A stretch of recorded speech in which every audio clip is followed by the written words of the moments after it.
quality of life, we work hard to help you protect it. To find out more, contact the Polaris Insurance Agency. Visit polarisadvice.com or call 312-951-2606 to learn about how we can help you make a plan for your future. That's 312. Hey, Family Meeting cousins. As you know, we've created a Patreon Family Meeting subscription and membership page to include you great listeners in our effort and give you a chance to very economically promote your business, organization, or local event. You can contribute as little as $5 per month to get your message out and support the Family Meeting as a viable voice. We know you appreciate our permanent interest dialogue, get up and dance playlist, and our great guests who stop by. So become a cousin and go to our website, thefamilymeeting.com, and click on the link. The law office of Darnell Lyles is ready to help you. Whether it's personal injury, criminal, DUI, and OWI, nursing home, product liability, it doesn't matter. Call 219-939-9-LAW. That's 219-939-9529. That's right. When you're driving and get into a wreck. You better call Darnell. Had a few drinks too many? A cop hits you with a DUI or OWI? I think you better call Darnell. Arrested and facing criminal charges, misdemeanor or felony? I think you better call Darnell. Purchase a product that causes you or a loved one harm? I think you better call Darnell. When your loved one is neglected and abused in a nursing home? I think you better call Darnell.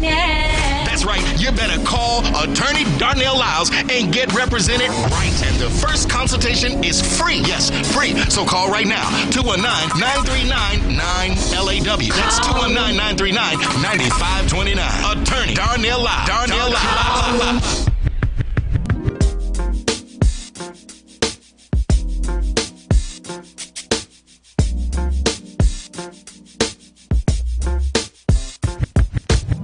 Hi, Ken Brown, KenBrownInternational.com. I listen to the Family Meeting.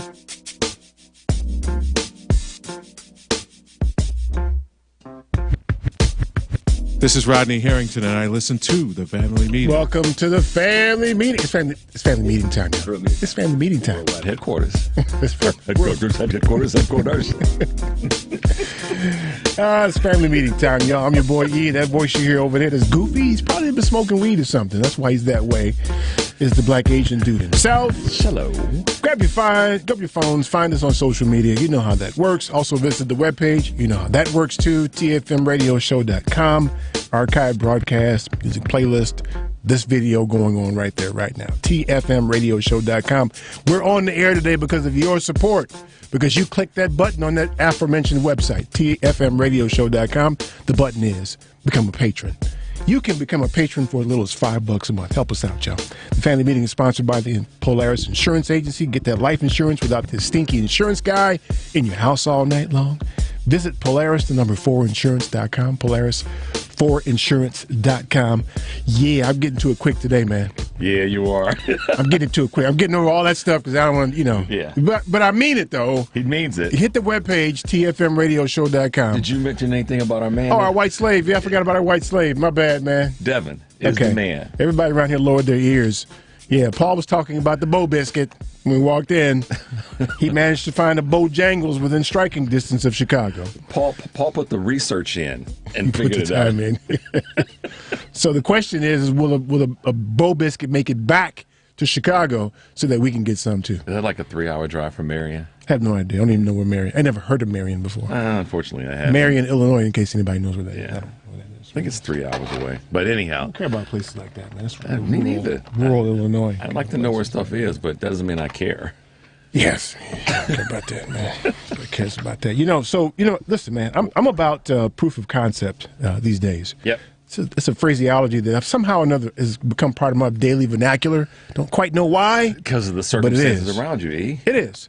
This young lady in Michigan, the state senator. Molly, whatever her name was. Maureen. Hold on, I'm going to look her up now. I'm going to tell you exactly what it is. It's Mallory McMorrow.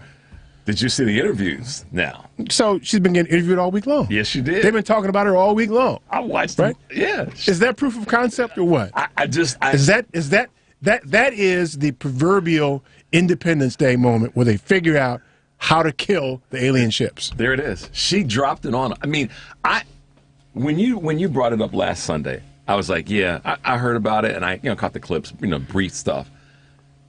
And then I watched it. And then I watched the interview she's done.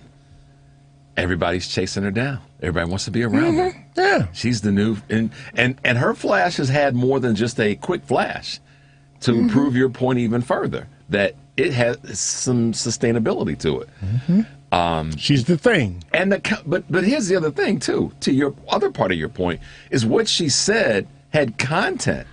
So wait a minute. It was So in case you don't substantive. know who we're talking about State Senator Mallory McMorrow. Yep. Right? She made a statement roughly 2 weeks ago in response to a typical right-wing attack on her being endorsing something that she didn't. Something having to do with They said she exposing children to they called her a pedophile. same-sex message, pedophile, whatever, pedophilia. Another white woman in Michigan I think she's a U.S. The woman that leans or something like that made the comment. No, she was a state person Yeah, too? she was sitting in the place with her. She's a when state senator. She's a state senator. That's right. Yeah. Basically, that state senator made an incorrect. Well, she lied.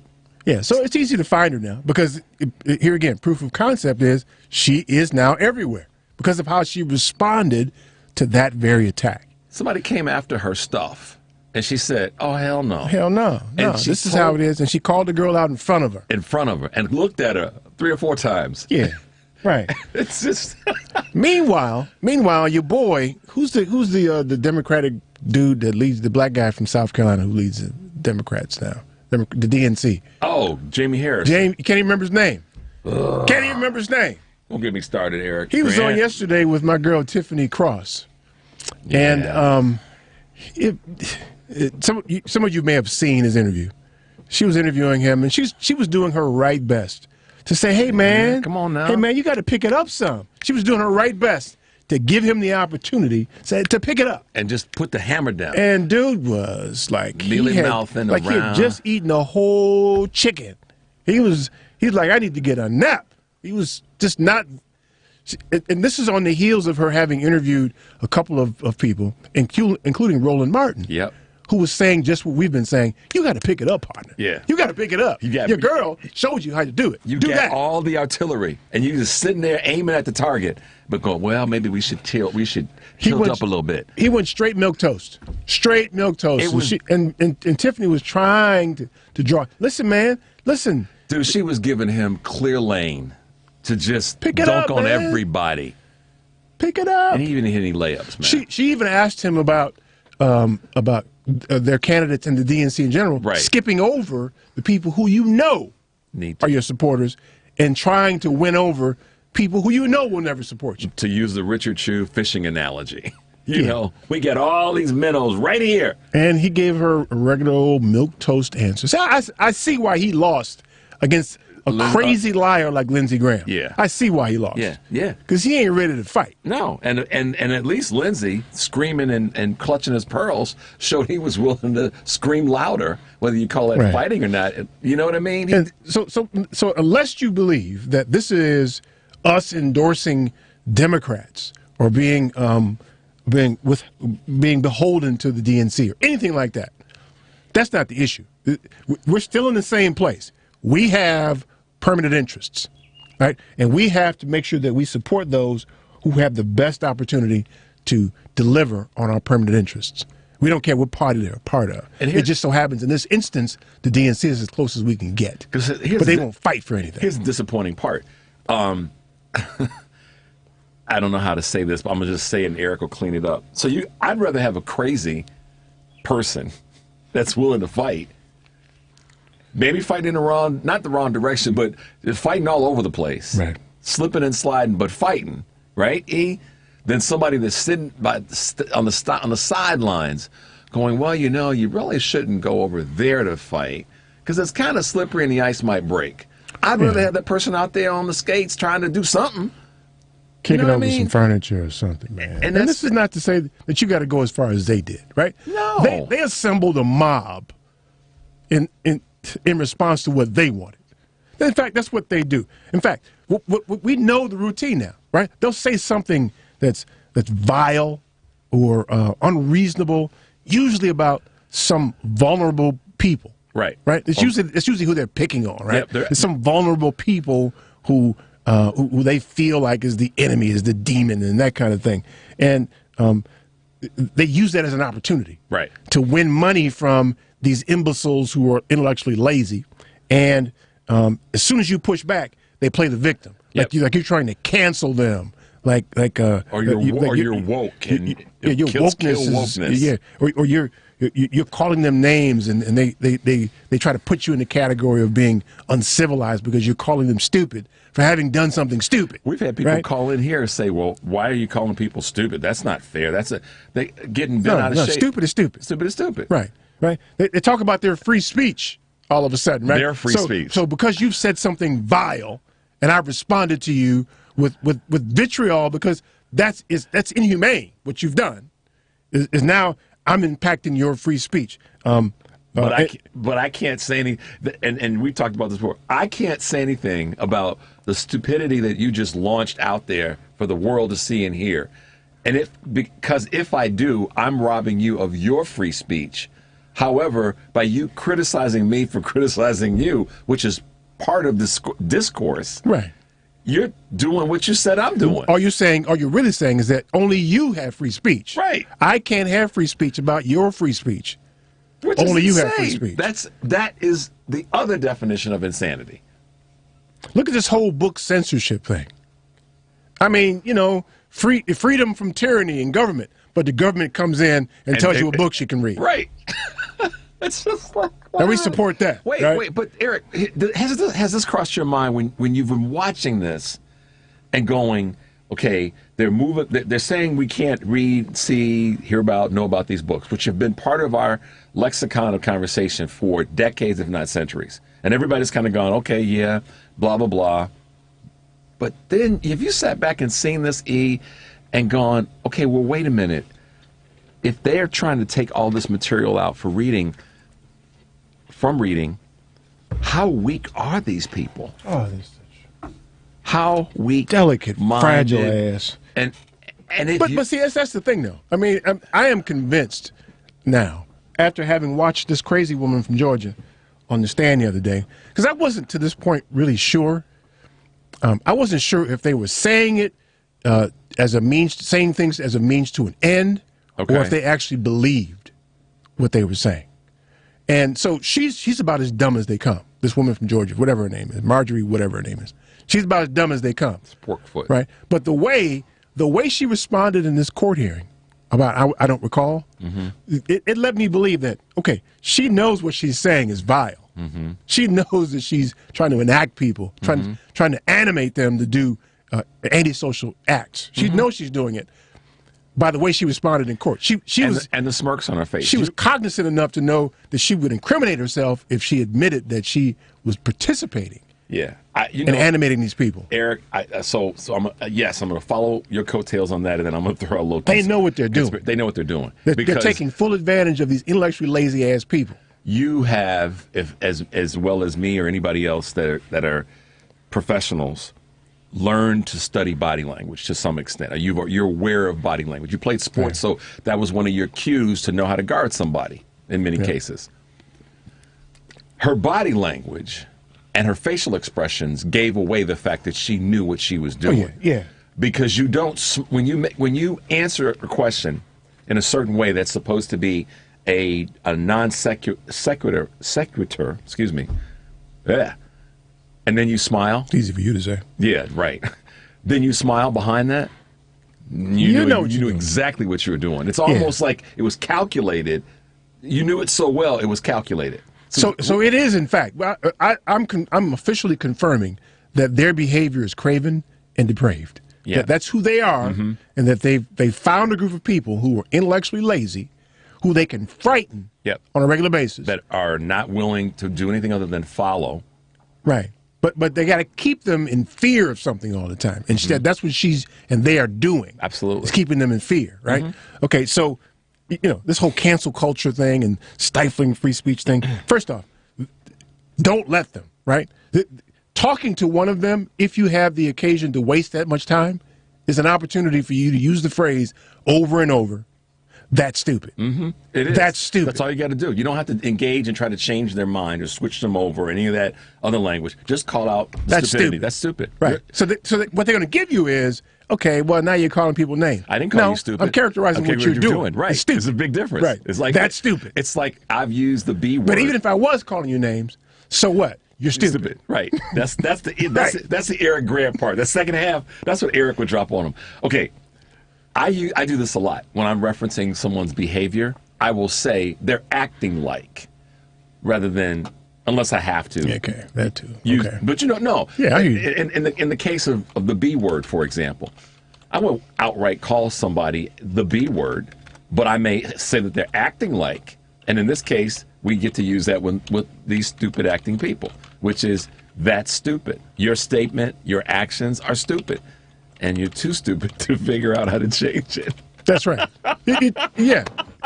They are. I mean, they are. Right? These are the people who are responding to emails from the prince of some African country with $1 billion. These are the same people, right? They've figured out a way to corral them, to keep them in fear so that they act like they act, right?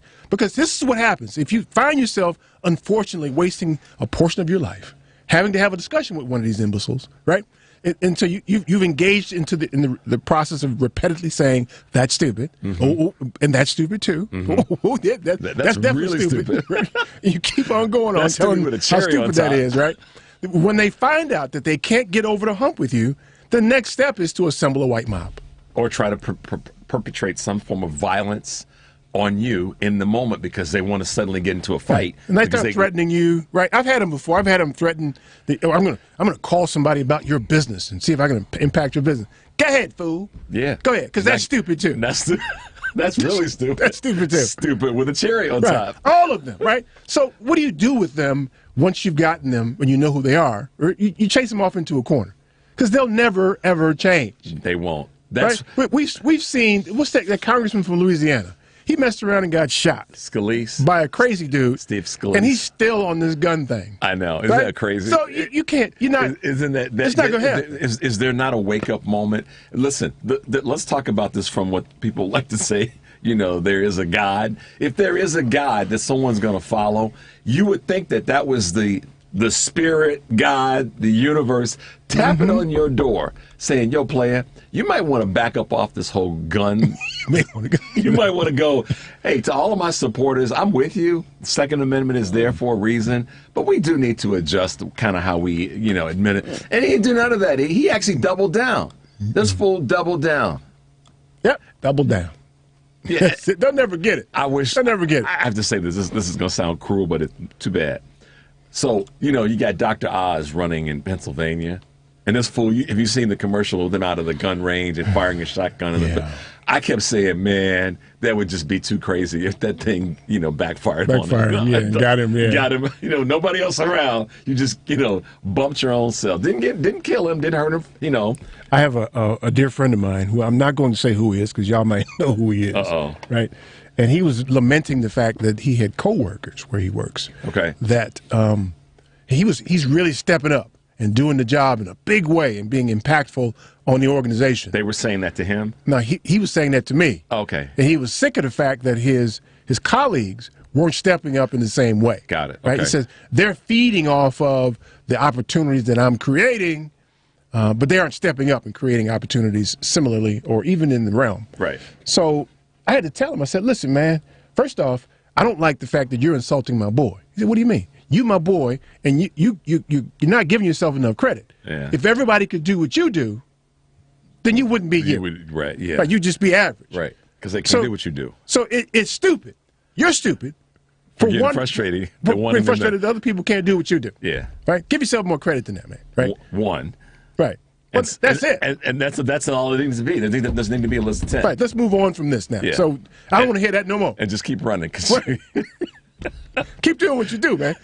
Well, in terms of stupid, so I can give you my own Eric and Richard example. Y'all have heard me talk about it before. I had this big exam to take year before last, and Eric was just like, man, stop being stupid. Just go pass the damn thing. You're making it too much trouble. And we would laugh about it after we'd see each other here at the studio. He'd go, man, stop being stupid about this. Just go pass the damn exam. with a few other expletives thrown in there because it was stupid. I don't use choice language. He doesn't use choice language. He just is choice language. But no, I mean, there's a time when you even got to call your boys out and say, hey, man, or gal, that's stupid what you're doing. Why wait? Yeah. I had a situation, and this circles back to a bigger part of Eric's point about stupid and simplicity. I was talking to a client the other day, and I remember this came like a ton of bricks at the back of my head. This person was going down this rabbit hole and kind of touched into politics a little bit. And I didn't say that she and her husband were being stupid, but I did say, let's simplify this. Let's do this easy thing. Language from Eric Grant. Okay, I get credit for that one. Sure you do. Right. But that, in the overarching of where we are, how the Dems should be handling or marrying up with someone like the representative from Michigan, McElroy, and other things that are so easy. And what's the simple thing to do? Jamie Harrison. What's the simple thing to do? Unlock the cabinet of all the video and all the other information, the stuff that's out there that the people that you're trying to defeat have been doing. Hammer it home. Just been giving it to you. They've been Eric, they're walking up to the door of the Democratic leadership and saying, here, y'all, here's some more stuff we're going to do next week. And it's stupid. And the simple thing would be for y'all just to string together some ads, clips. I mean, look, do what Don Winslow was doing. Don Winslow said, I'm done being a screenwriter. I'm putting all I got on the table to try to keep messaging out there about what's happening. And his stuff is real simple. It's 1 minute long, and it's just boop, boop, boop, boop. Yeah, and then don't apologize for advocating for progressive values. No. Don't let them have you backed off in a corner about that stuff. Don't do that. Oh. But that's not what's going to happen. Because y'all ain't electing me and Eric. That's not what's going to happen. If y'all elect me and Eric, stuff's going to change. We're going to keep some woodworkers. They've been assassinated us, man. Eric, we're going to keep some woodworkers in business for all the furniture we will be turning over. Be assassinated before we know it, man. Be like Lincoln or something. Shot in the back of the head. Yeah, they would come after us. All right, y'all. The number is 773-763-9278. Stay tuned for more of The Family Meeting.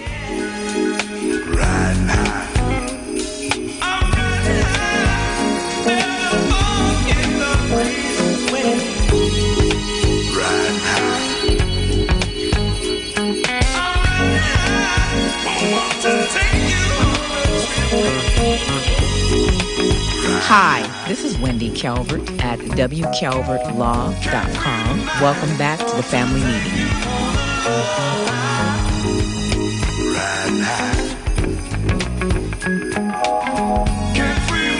A basic and essential part of any financial plan is savings. Most of whatever cash you have will be there because you put it there, not necessarily because of some fancy investment. Now with Save and Plan, Polaris has introduced a way for you to get empowering financial advice. Save and Plan is simple. Just sign up to save on a systematic monthly basis directly from your account and gain access to a planner and our planning services.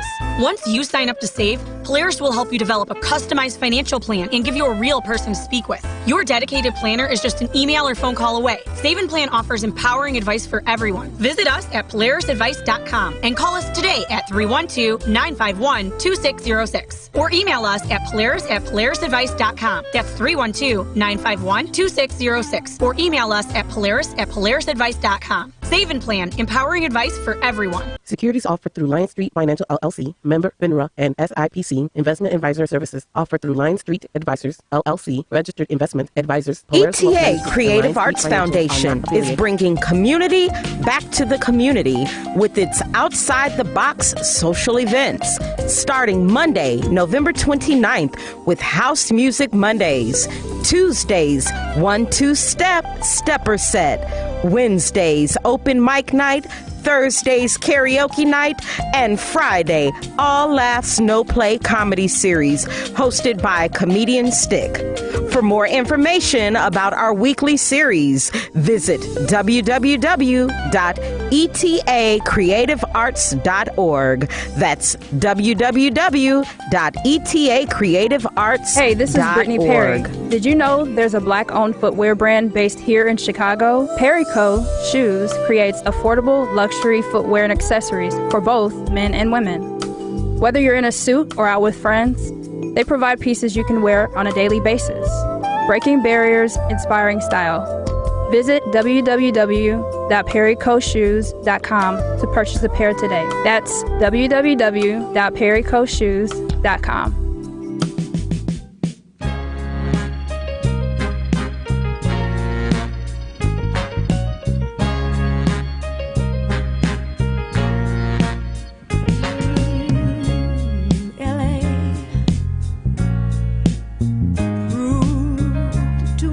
For the man, too much for the man, he couldn't make it. So he's leaving the life he's come to know. Ooh. He said he's going back to find, ooh, what's left of his world, the world he left behind. Not so long ago. He's leaving. Hello, I'm Michael Hinton, assistant principal from Paul Revere. Go Raiders. Welcome back to the family meeting. Yeah, so Gladys, Aretha. Yes. I think I'd take Gladys. Go ahead, y'all cuss me if you want. I think I'd take Gladys. In terms of music or just vocals to hang out with, or vocals. Yeah, that'd be a tough one for me, man. I'll be honest with you. I ain't gonna lie. But if it was just the two of them, and we're choosing someone else. Well, listen to Gladys go. I'd rather live in his world. Yeah, she did have the benefit of a backup group. They didn't change her vocal strength. Aretha had her sisters for a while. True, that's true. The Pips didn't make Gladys, though. The Pips? I didn't say that. Drunk ass Pips. No. I know, right? Yeah, Glad. I just like Gladys. That's why I wanted to clarify what you were talking about. Did you see her performance in Summer of Soul? Did you see that piece yet? Mm-hmm. I mean, the girl, she still sounds the same. She does. Too. I know. That's the thing. Aretha's voice got fat. It did, unfortunately. So who would be your favorite, if you could say your favorite singer, one favorite singer, female vocalist? Female. Yeah, of all time. You can pick two. Because I know sometimes that's hard to just. So I really dig Vesta Williams. Yeah. Oh, wow. That's a name. That's a. Ooh. Yeah. Sometimes Jill Scott will do it for me. Yeah. But Vesta sang like she thought she was fine.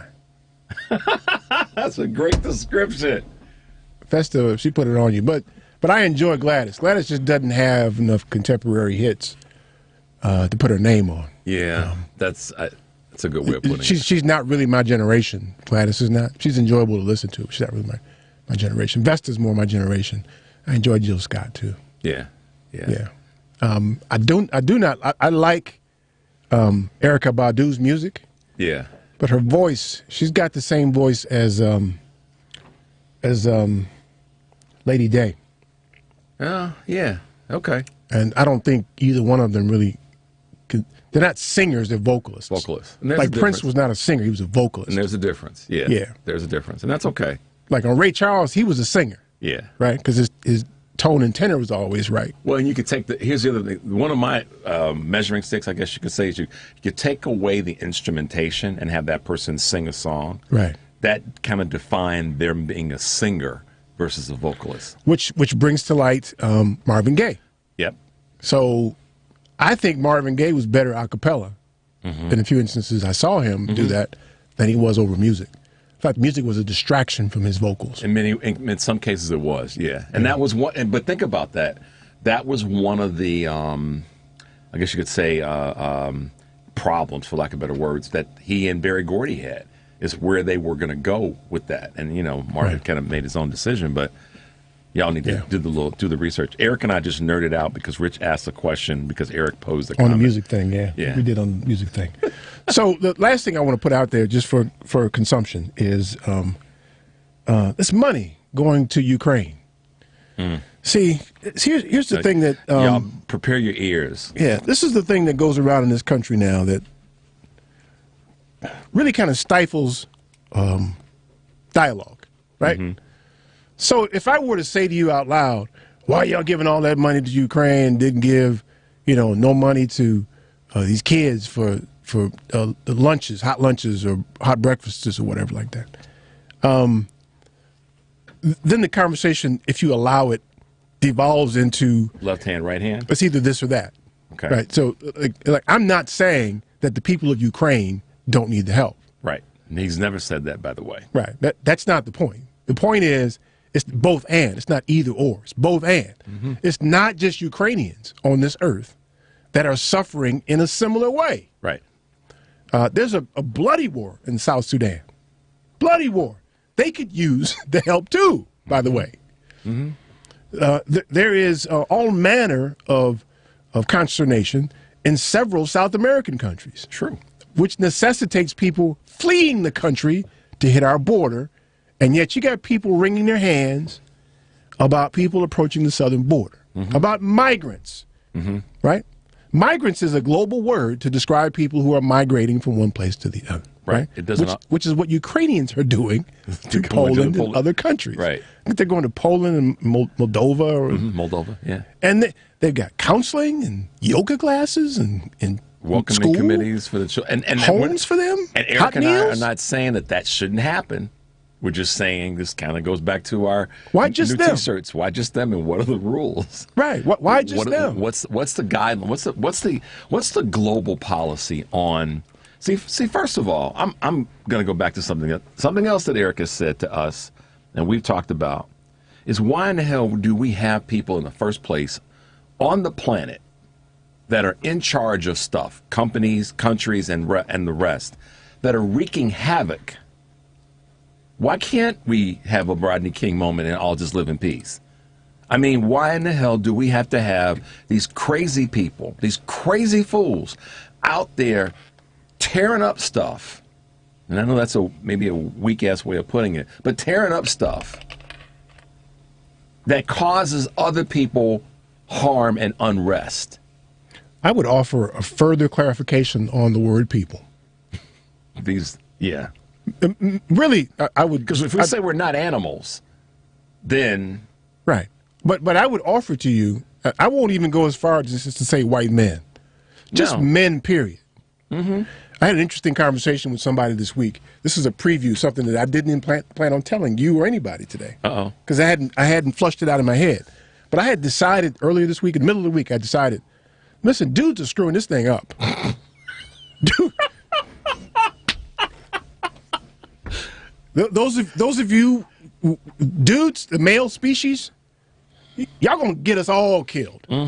All of y'all gonna get us all.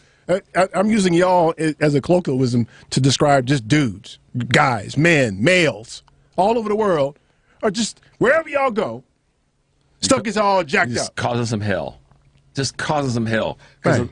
Yeah. We need to put some women in charge. So my idea was, I'm trying to figure out how I can start a super PAC to start getting women elected to executive offices where y'all messing it up from the baseline Devin, to the. You messing it up, man. No, I want to say the other thing. I know he did. Listen, and on that note, I'm gonna give a shout out to my girl Amy, our girl Karen from Chicago, and my girl Dana. And a number of other women who are in the fight daily. Daily. It's time for women to be in charge. It's absolutely time. I'm tired of y'all, man. Y'all dudes, man. In charge. Tired of y'all. Listen, I got to say this too to that end. I mean, Eric and I were both raised by strong women, mothers, grandmothers, aunties, and all the rest. And I think that we inherently, based on how we were raised, have an instinct of understanding and respect for women. Now, that doesn't mean anything other than we have that. Eric and I told Eric this years ago. My litmus test for guys that I'm close to is how I can observe and recognize they treat women and have a respect and understanding and willing to listen to women. That doesn't mean women are right all the time. Eric has said that when we've talked about this before. But damn, the stuff that dudes mess up. I mean, it's just like, it's whoa. It's an awfully simple assumption or conclusion that you come to, But if you look around the world and you look in history, when things got all jacked up, it was some dude who was doing it. Right? You got Putin. He's jacking things up. And many times when a woman is in a position, things get jacked up. When you do a little bit of research and checking, you find out that some of her influencers in the moment were dudes that were trying to get her out of the position right. she's in. And I don't mean to oversimplify things, because I don't mean all women are a reasonable example or a reasonable substitution for dudes. Right. I'm just saying. Or get it right all the time. There's just not enough women in charge. And we get evidence to show that all the dudes that have been in charge. Right. And then if you were to point to database solutions to things, right? If you represent half or more than half of the population, you should be more than half of the leadership. Exactly. That's not the case. It's not. Right. And listen, sorry. More than half of the world's leadership should be women. Yeah. Right. This is not me trying to butter up to no women. This is like dudes. It's clear to me. It was clear to me this week. Look at these dudes running around here, just messing stuff up left and right. I mean, it was a penis case of f-ups all week. Right? Yes, it just was. Listen, y'all, we need to start. We need to replace Biden with a woman. Yeah, we need to find a woman. This McMurrow, have her run for president, man.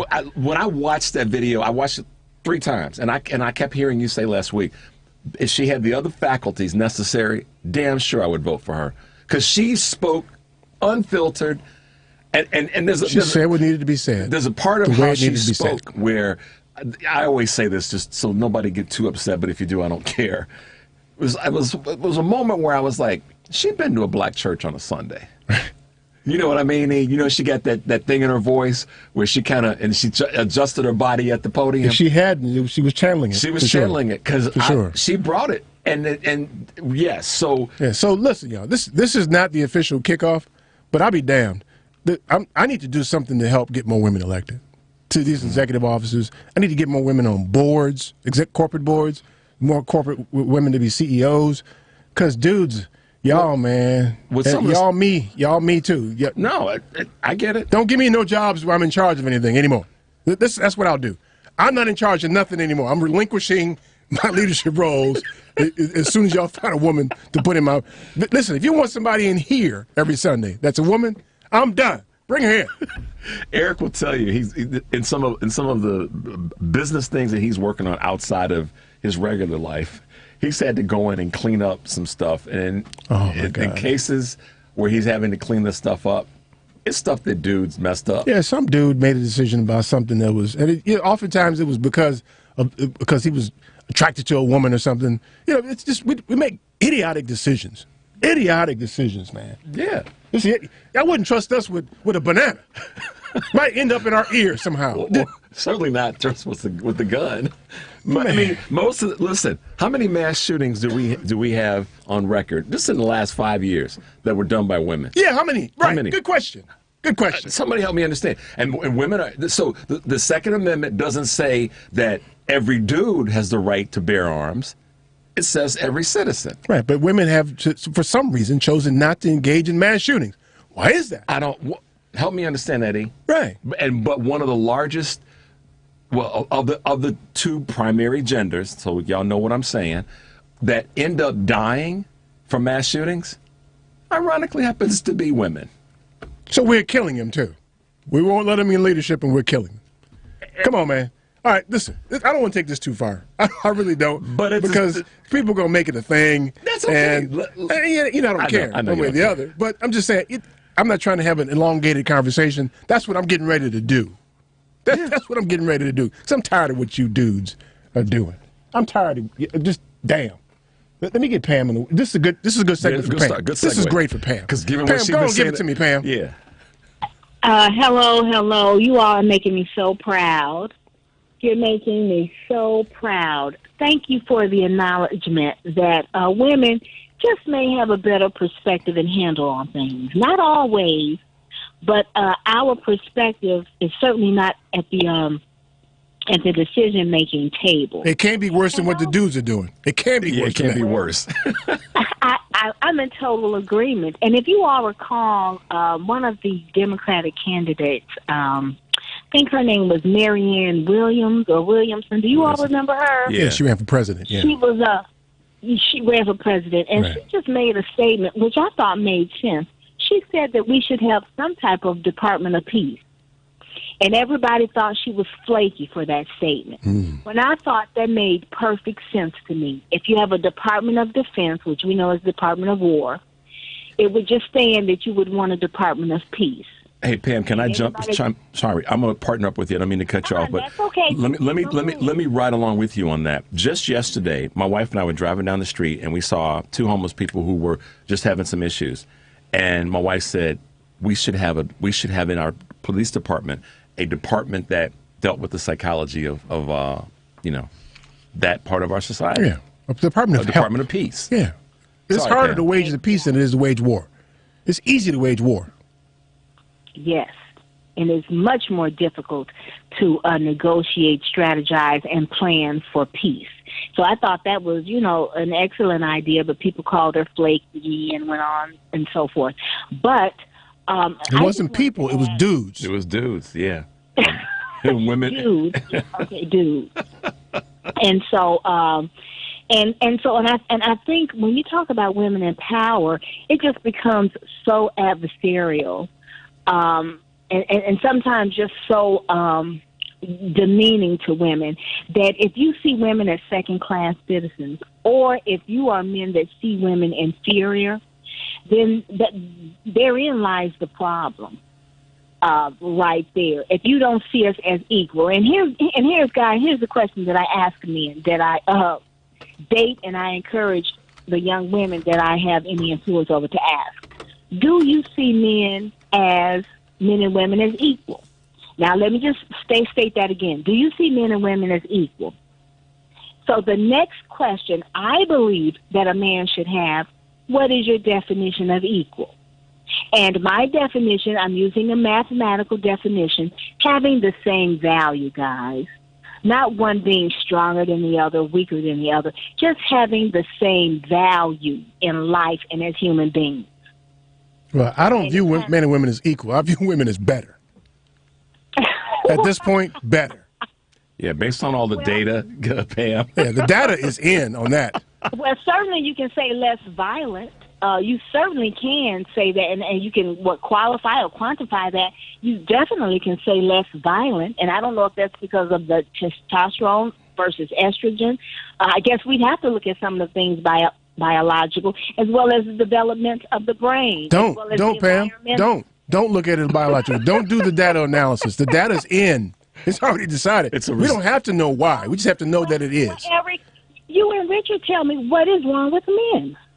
I can't tell you. I mean, it's like asking a dog why he sniffs trees. I mean, you ain't gonna get no good answer to that.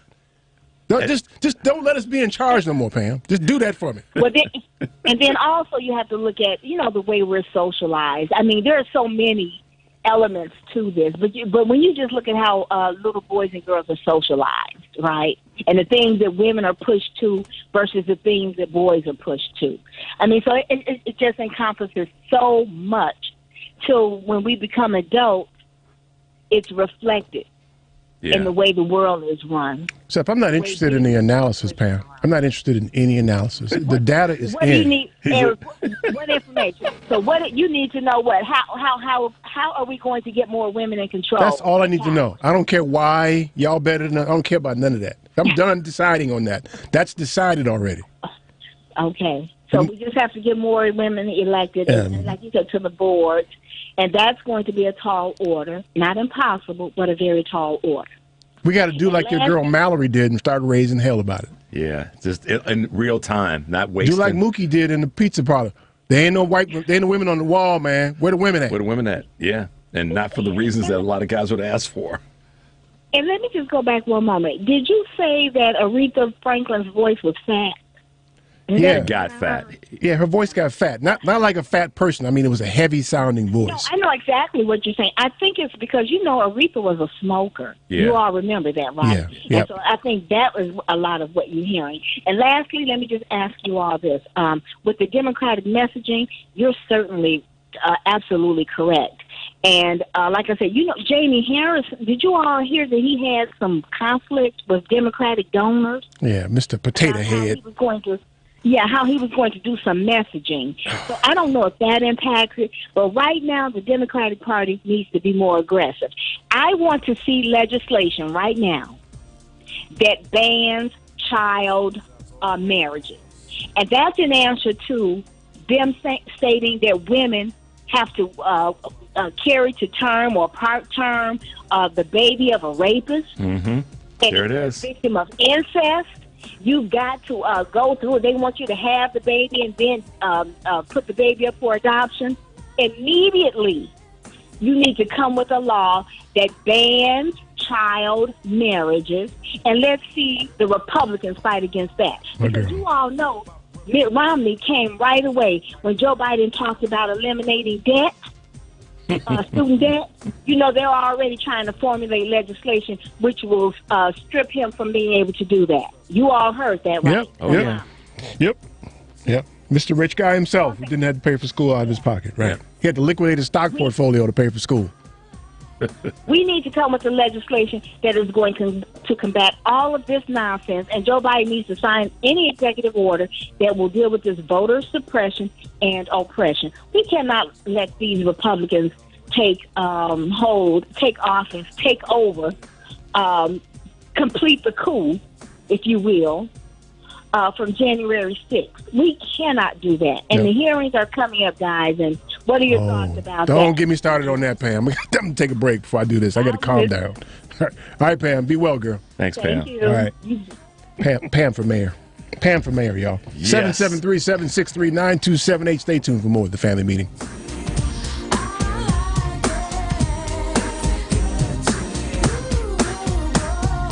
How would you feel if I rubbed you down? Made your head spin like a merry-go-round. Take control like Charles in charge. I really can't wait. Let's stay in the garage. Hi, I'm Vicki Miller-Walken. Keep listening to the family meeting. Plus a nice cue to make you swing. My main man to the end, do the right thing. Come on, let me take you in all the right places. Keep my eyes open while I watch you make faces. Feeling quite. We do. We buy, we sell, we move, we store. Anything, anytime, anywhere. We do. The company that handles all your stuff. If you have anything that you want to do something with, please call us. We buy, sell, move, store, donate, discard. Anything, anytime, anywhere. eBay plus U-Haul equals we do. We are moving at the speed of life. Call Terry Calloway, 312-343-9973, or via email, contact him at terrycalloway58@gmail.com.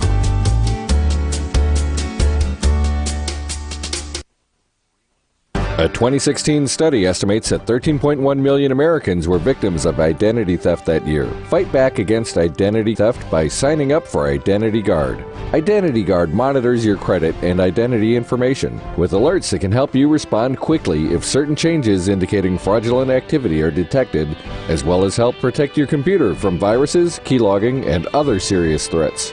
Plus, with Identity Guard's dynamic credit management resources and tools, you will have helpful information as you make better financial and credit decisions.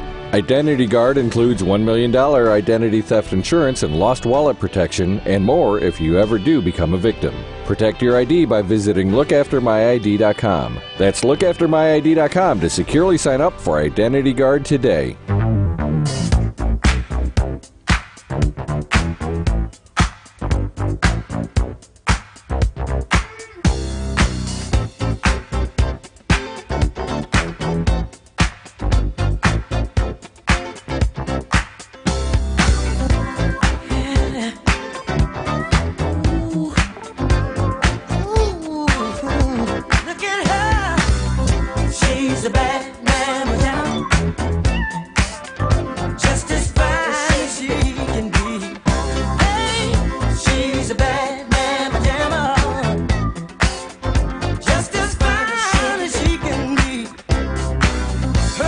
Hi, Hi, my name is Karen Baker. I'm a practical nurse at Northwestern. Welcome back to the family meeting. So she is a bad mammal Janet, right? She is. She needs to be president, too. That's what needs to happen. 773-763-9278. You know what, man? Let me say something about these hearings before we go back to the phones here and take our next break, right? So, June something, they're having these hearings? Yeah. I know. I mean, I'd imagine it's going to be more milquetoast. I mean, yeah. So I think I read somewhere that the grand jury that was overseeing or was dealing with the case in New York for the imbecile, formerly in the White House, they disbanded that grand jury. Which means that, if I understand correctly, they've got to start all over again with any cases they have against them in New York. Now, Georgia still has a grand jury, a special grand jury, I think, that they're convening. They're convening, yeah. But I'm just saying, that all the women who are upset with him, if one of them were in charge, and by the way, the people who are chasing him now, the people who are actually chasing him, not these mealy-mouthed Congress people or the Attorney General, all dudes, the people that are actually chasing him are women. Yep. It just so happens the two main ones went to Howard. And they are black women. And they're black women. Just in case you didn't know. Dude, we clearly need women in charge. Yeah. Clearly. Clearly. So anybody who has a member between their legs, you can't have executive office. Nope. I'm fine passing a law that says that. Sorry. For the next whatever period of time, no men. No. Y'all can't be in charge of nothing. Nope. You especially can't have access to the button that launches bombs. No. I don't know that there's been a woman in history that's launched. I'm sure there has been, but I don't know one that's launched bombs. Well, okay, but here's the thing. But sometimes the comparative analysis is even created bombs. Well, that's my point. The comparative analysis is a good thing to look at. How many world wars or even state wars have been started by women that pulled the trigger and said, yeah, listen, I mean, yeah, we got Maggie Thatcher who decided to do what she had to do and Angela Merkel, but they were fighting back. They were fighting back. Yeah. I mean, it's questionable with Thatcher, but in the bigger scheme of things, they still got things done and said, all right, now let's move on. They didn't have this ongoing. All right, let me get Denise calling from Chicago here. Hey, Denise, how are you, girl? Hey, Denise. Hi. Hey. You guys must have been holding up residency in my head because it was crowded. Is it a safe space now? I mean, come on. I've been thinking about this whole Ukraine issue. Well, first of all, Phyllis Hyman, hands down. Oh my God! Yeah. See, what I didn't do, Denise, is he gave me two choices in the moment because my brain went like all over the map. So I had to stay in the framework that he gave me because yes, Phyllis ain't Gladys though. But she's Phyllis, right, Denise? Right? She's Phyllis. Yes. And that's the marvelous thing about women. We can step outside the bounds. Yep. We know. Anyway, this whole thing about you. Oh, and women are the best economists. I don't care what you say because they got a budget. Can figure out. Yes. Thank you. I learned it from my mother. All right, Denise, you ain't got to rub it in now. You won. We know women are better. You ain't got to rub it in. Okay. So the issue of Ukraine, I know that you're on radio and you can't say certain things, but I can. Oh no, I can say it now. But go ahead. Why did Ukraine step to the head of the line when we got black and brown people at the southern border and been there how many months? 6 months? A year? Mm-hmm. Yeah. How do they get to? How does 100,000 people jump to the front of the line, and we ignore all the folks because there's still conflicts going on all across the world, which is why people are coming here. Because you have to really think hard before you leave what you know to trek across the ocean and countries to get here. So things have to be pretty bad for you to do that. Mm-hmm. And they jump to the head of the line? Yeah. What are the rules? Yeah, Denise, you're right on point. $3.5 billion. $3.5 billion we're giving to Ukraine. Let me repeat that. $3.5 billion. But we can't do child tax credit. We can't continue to support folks who don't have health insurance And if we have another wave of COVID, we'll not be able to get tested and will not be able to be vaccinated. It's vile, isn't We it? can send And could be considered $3.5 billion. Isn't it vile, Denise? Isn't that vile? And Denise, it could be considered a pre-existing condition in some cases now. Yeah. I mean, and it's not a matter of which, it's not either or, it's both and, right? Yep. Good point, E. No, I'm going to say it's either until we get to the part where we can be both and. Fair enough. Yep. Like I said, I can say it. You might not be able. I'm going to say it. I was on Next Door with this woman talking about there's no comparison between Ukraine and the people at the border, that the people at the border are going to get all this free stuff. And I'm like, free stuff? Like, Ukrainians are not going to get education. They're not going to get housing. They're not going to get support for food and clothing. What's the difference between the Ukrainians and the people at the border? Some of them are wearing brown costumes. That's the difference. Mm-hmm. That they can't remove. Mm-hmm. Yep. And we know, but what can we do except insist on asking the question, what are the rules? So that we can hold them to account for the We rules. can call our congressmen and senators, in our case, Durbin and Duckworth, and say, what the? Mm-hmm. How about we just get we get child tax credit? How about we just get Durbin out of there and replace him with a woman? How about we do that? Well, yeah, I think we talked about this before. We need the right people. And I don't care what appendages they have. We need the right people. We need somebody who's going to be really working in our best interest. Because I don't think Duckworth her position is different than Durbin's. Probably. I think that and that she's kind of got the double-edged sword with her. She's got a military background, which gives her a certain purview, but it also gives her a certain purview. And I'm not making that as an excuse, but somewhat of a light explanation as to how she legislates. But the right thing, what you said, Denise, about the right people is most important. Eric has said that a number of times. Well, wait a minute. Hold on a second. I mean, I kind of halfway agree with that. That's kind of the retort you get from people who when you ask the question, why aren't there enough black people here? Why aren't there enough women here? Well, we hire the best people. We don't worry about it. That is a retort to support continuing to exclude certain people. Right, staying with the status quo. So if we're going to use that as the answer, I need to make sure that it's not buried in that excuse. That's what I need to have. And I think the only way around that is to insist. That's the criteria. Well, I mean, again. That's the criteria and the rules. Thank you. I want to know. Yeah. I want to know why half the population isn't appropriately represented in leadership. That's what I need to know. I agree. That's a big question. Mm-hmm. I think there's only two answers. 30%. There's only two answers I think you can offer. One is that you think that they're not capable, or you're purposely excluding them. Right. Well, we already know that's not true. There you go. Whenever you get people of color or women or whoever in office, they usually have to be better than those other folks. Exponentially. And it's not even have to be better. They are better.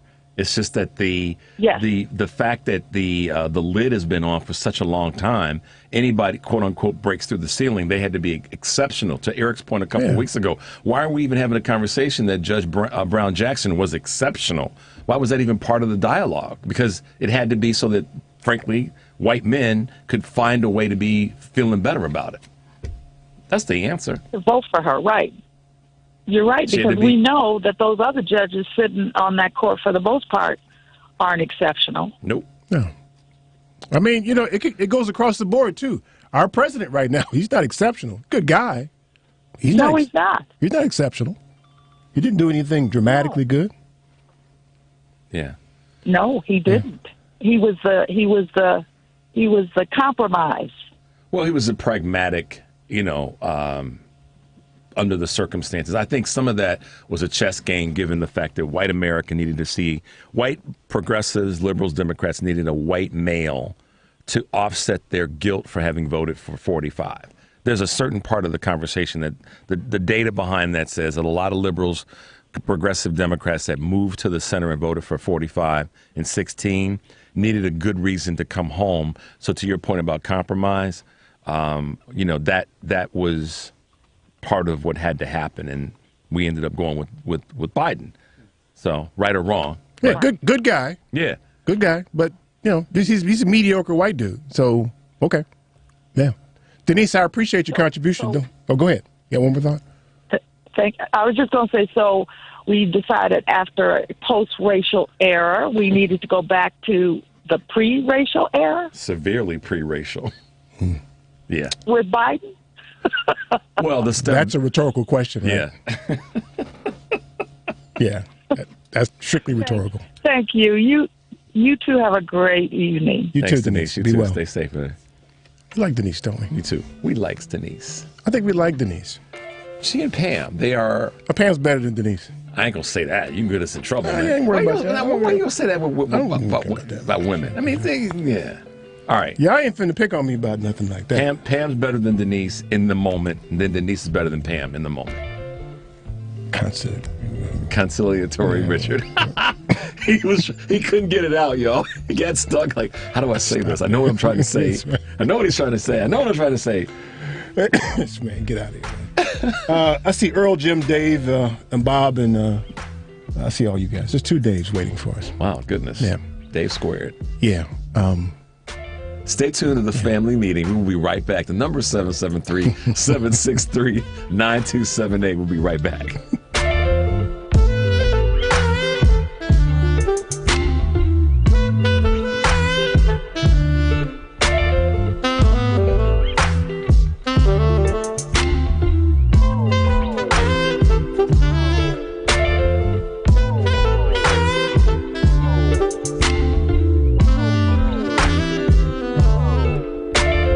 Hi, this is Alex Garza at AGG Consulting. You can visit me at www.aggconsulting.net. Keep listening to the family meeting.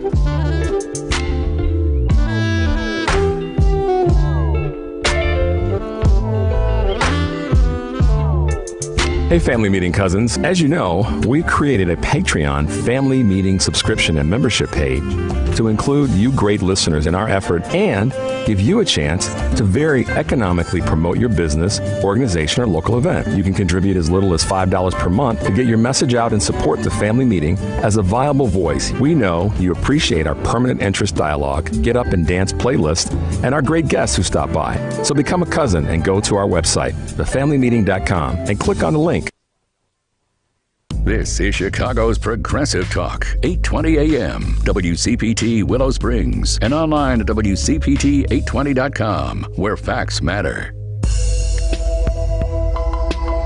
Hey Chicago, are you always on the go? Take the new Shy 311 app with you to find the information that you need, submit non-emergency city service requests, and much more. Download the new Shy 311 app, built with Chicagoans for Chicagoans. That's Shy 311 on the App Store or Google Play, or check it out online at 311.chicago.gov. Stay informed with Shy 311. It's your gateway to Chicago services. Are you one of the 78% of Americans who'd like to speak with someone about a long-term care plan? Did you know that only 16% have had that conversation? Call the Polaris Insurance Agency at 312-951-2606. One of the Polaris agents in Illinois, Wisconsin, and Iowa can provide you with useful material, like what long-term care currently costs and what it could cost in the coming years according to the Genworth 2012 Cost of Care Study. With information like this, you'll have the power to plan. Call the Polaris Insurance Agency at 312-951-2606. Don't outlive your financial resources.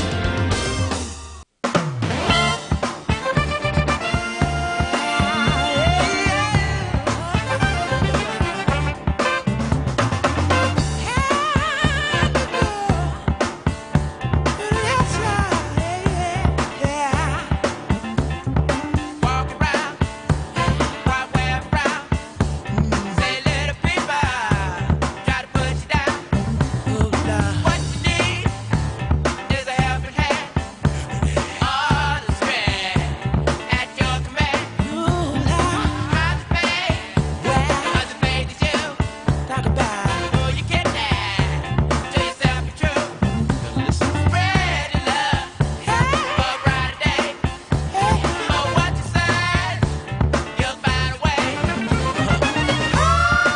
This is Dr. Sharon Bethia. I'm Associate Professor at Northeastern Illinois University and the coordinator of the African American Studies program. Welcome back to the family meeting. Yeah, what you know about that mighty, man? Hey, man. What you know about that mighty? Lots and lots.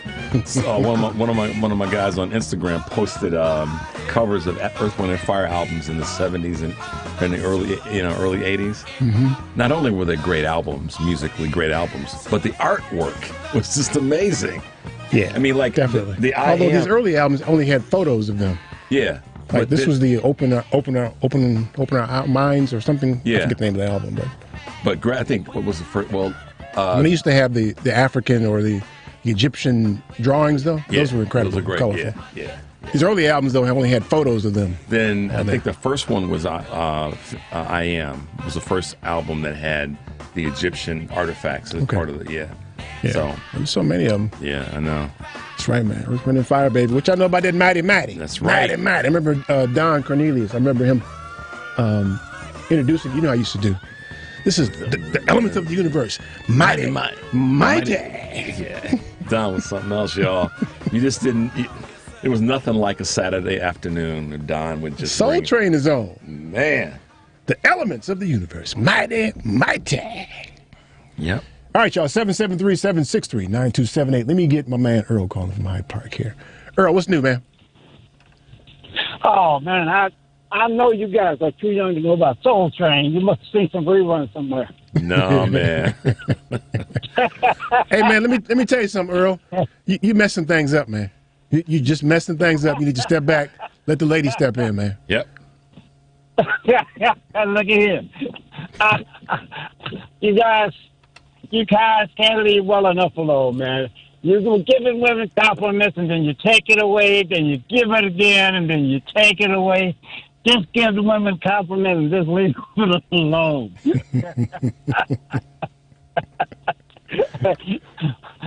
Come on, man. You guys, you're killing us, man. The right thing, and then you mess it up.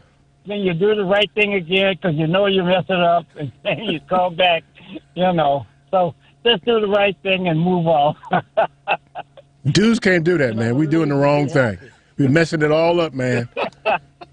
Yeah.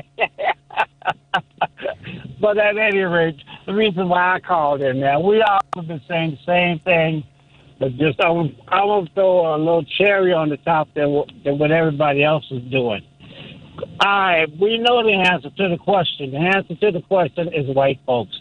And if we didn't have any, we had some doubts about it when 45 was in there. He said all the Scandinavian refugees are welcome, and all the other people are coming from this whole country.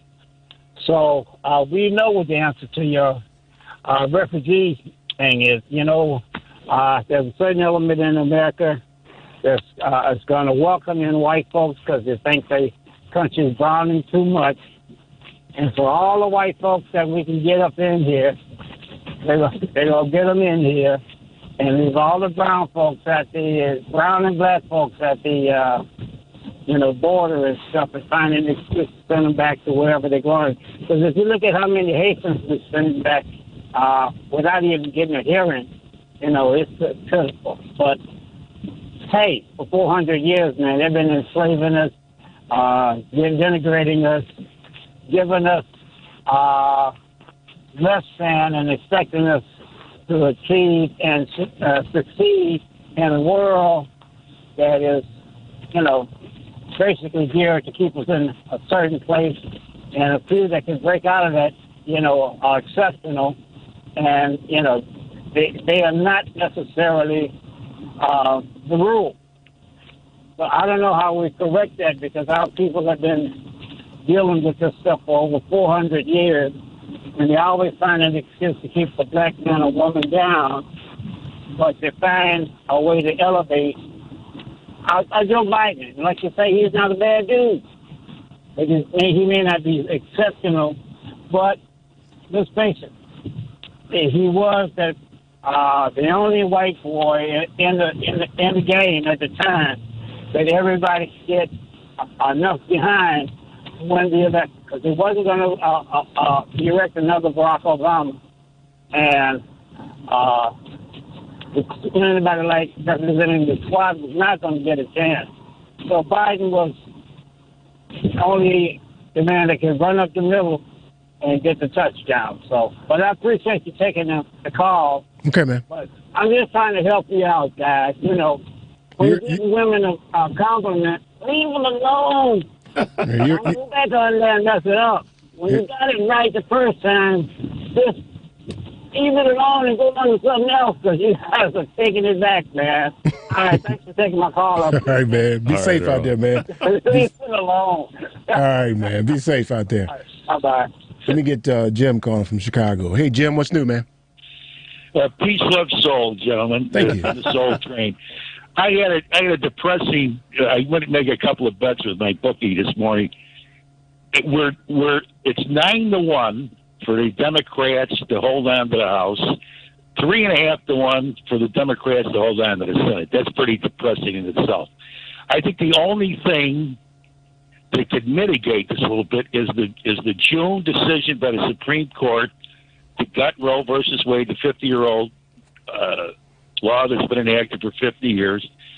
I think if you send the women out in the streets, I agree with you. Even the Russian Revolution, it was the women actually for 3 weeks that fomented that revolution in Russia, and then Lenin took over.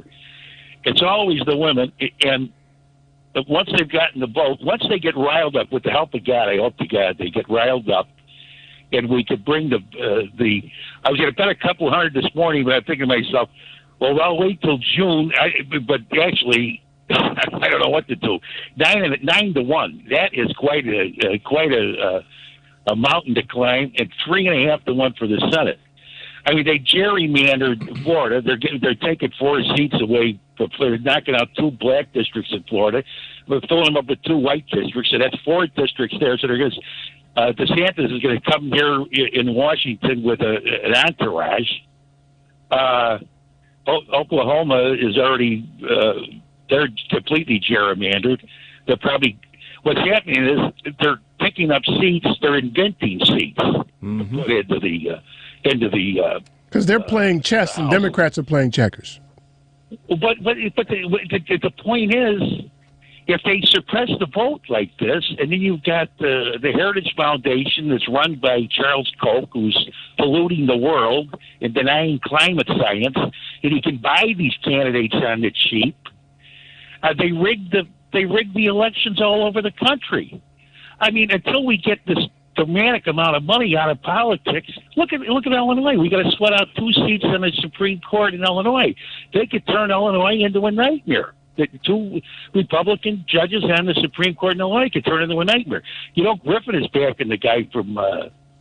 You mean the hedge fund guy? Yeah, Ken Griffin's the most. He's backing Aurora. He gave that guy a fortune, and he's trying to buy the 2 seats in the Supreme Court. Yeah, he's dangerous. But why would a guy? Now, if I had $1 billion, I would be on the Riviera shooting dice with a tuxedo on. I wouldn't be worried about it. Who are you, James Bond or something? Who do you think you are? I'm saying, what would you? Rather than buying candidates, would I waste my money buying candidates? Yeah, but it's not a waste of money to them, though, Jim. There's a way to get more money. That's why they're doing it. No, I understand that, but still, think about it. Child tax credits. 37 countries on the earth spend at least $14,000 a year for child health care. You know what that would do to poor kids all over the country, delinquency, get them subpsychiatric, whatever they would need. The other 2 countries, the happiest countries on the earth, spend $25,000, Sweden and Finland.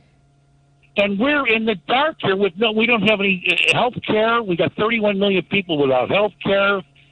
And these billionaires are just dragging us into the mud. It's all done by dudes, man. I'm telling you. You put some women in charge, you won't see that. I agree. You got to have the right dude. Yeah. Yeah, because we have this provide and protect, a hunting and gathering mentality. And I don't mean to dive into why it's that way, but I'm just saying, a woman, we need to see what it's like when women are in charge. That's what we need to see. Well, they wouldn't give the woman the vote till 1920 or so. 1920 they couldn't vote. And Hillary, when Hillary was running, I ran a couple of women.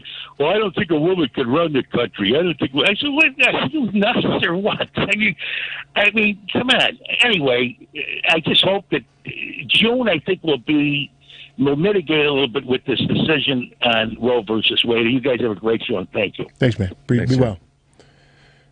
Who's next? Let's get Dave in here before we take a break here. Hey, Dave, what's new, man? Hey, guys.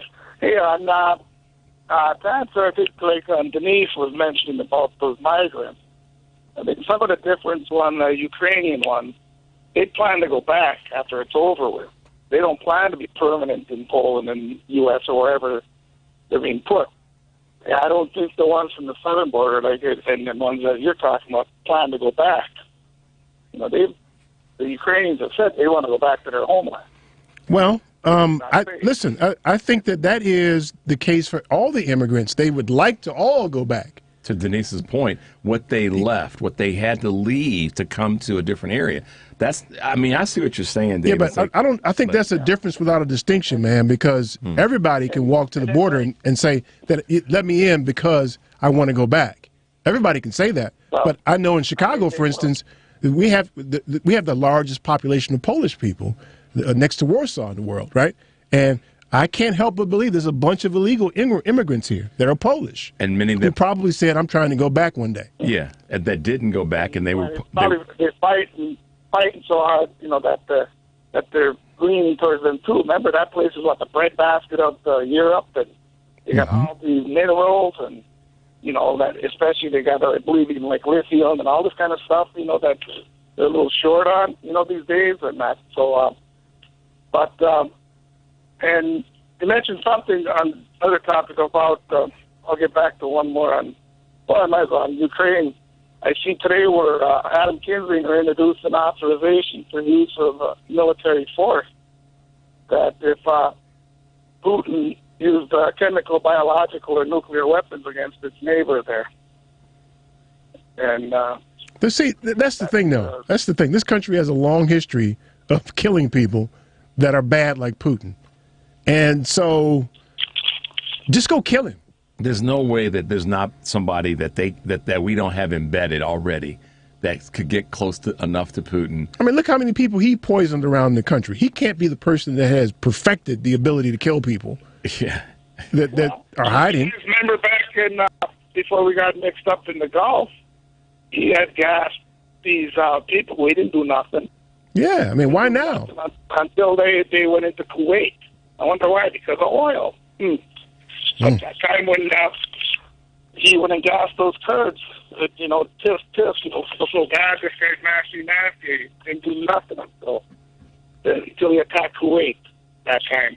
And then, you know, before Kuwait, he had his emir's niece or whatever in front of Congress, you know, BSing that these Iraqi soldiers were pitchforking babies and stuff like that. It was all. Turned out she was a student at UCLA. See, but that's the point, though. That's the point, Dave. We don't know the rules. We don't know when this country acts and when this country doesn't act. There's no rules. So there's no consistency with how this country reacts to situations like that. And that's a problem. Or at least a baseline of this is what it... About, you get off after this is up. When you mentioned about Trump, you know, about that grand jury or the Manhattan prosecutors.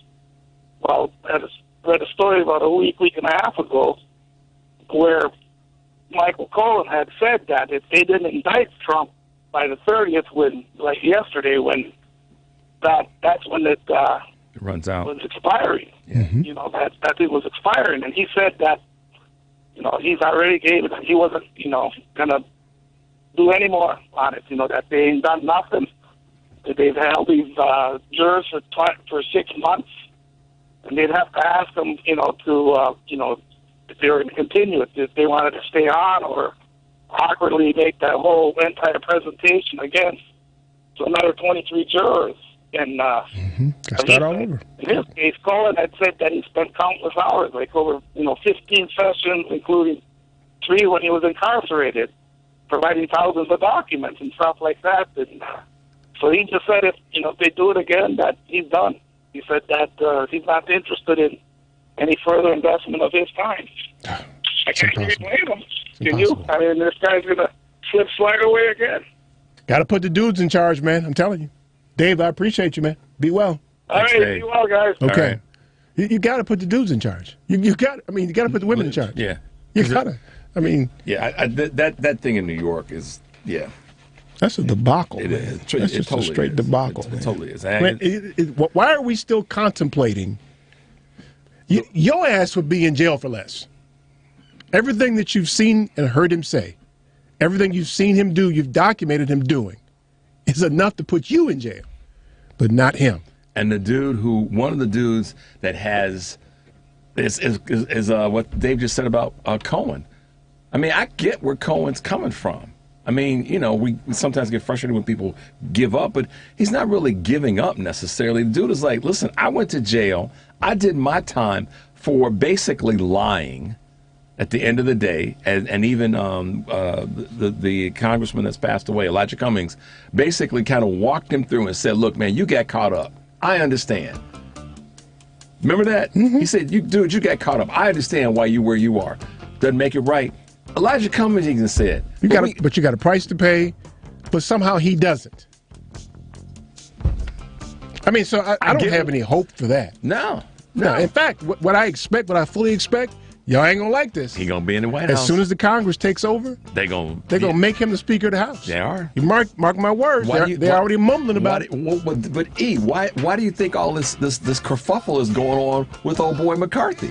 They're seeding that ground right now. And listen, y'all come back to us when this happens. If the Dems lose the House, when they lose the House, and they're gonna make that boy the Speaker of the House, right? Then they're gonna try to impeach the president and the vice president to make him president again. That's their game plan. Watch. And they're craven and depraved enough to do just that. And the billionaires who are on the right are gonna unleash so much money to make it happen. To make that happen. Yep. You watch. 773-763-9278. Stay tuned for more of the Family Meeting.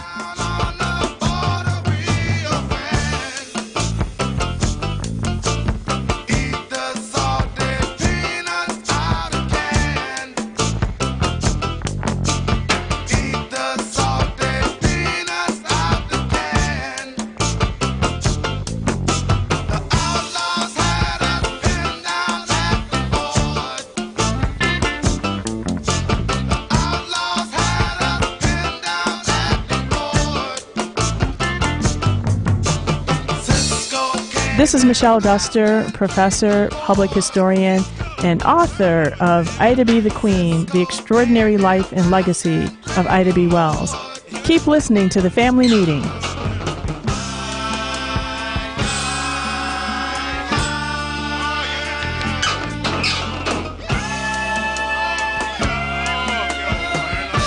ETA Creative Arts Foundation is bringing community back to the community with its Outside the Box social events, starting Monday, November 29th with House Music Mondays, Tuesdays, 1-2 Step, Stepper Set, Wednesdays, Open Mic Night, Thursday's Karaoke Night, and Friday, All Laughs No Play Comedy Series, hosted by Comedian Stick.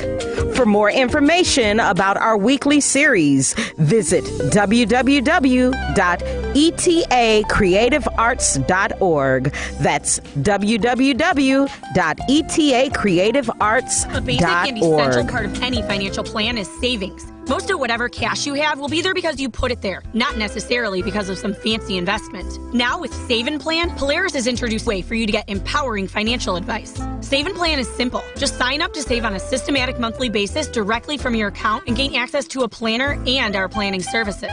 Once you sign up to save, Polaris will help you develop a customized financial plan and give you a real person to speak with. Your dedicated planner is just an email or phone call away. Save and Plan offers empowering advice for everyone. Visit us at polarisadvice.com and call us today at 312-951-2606 or email us at polarisadvice.com. That's 312-951-2606 or email us at polarisadvice.com. Save and Plan, empowering advice for everyone. Securities offered through Lion Street Financial LLC, member FINRA and SIPC. Investment advisor services offered through Lion Street Advisors LLC, registered investment advisors. Polaris Wealth Management and Lion Street Financial are not affiliated.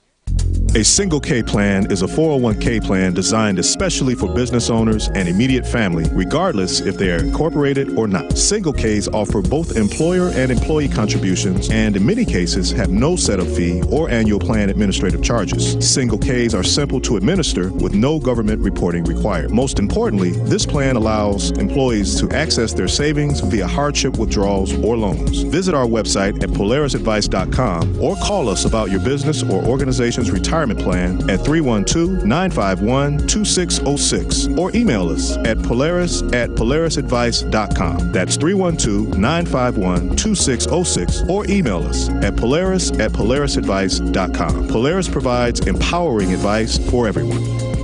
Securities offered through Lion Street Financial LLC, member FINRA, and SIPC investment advisor services offered through Lion Street Advisors LLC, registered investment advisors. Polaris Wealth Management and Lion Street Financial are not affiliated.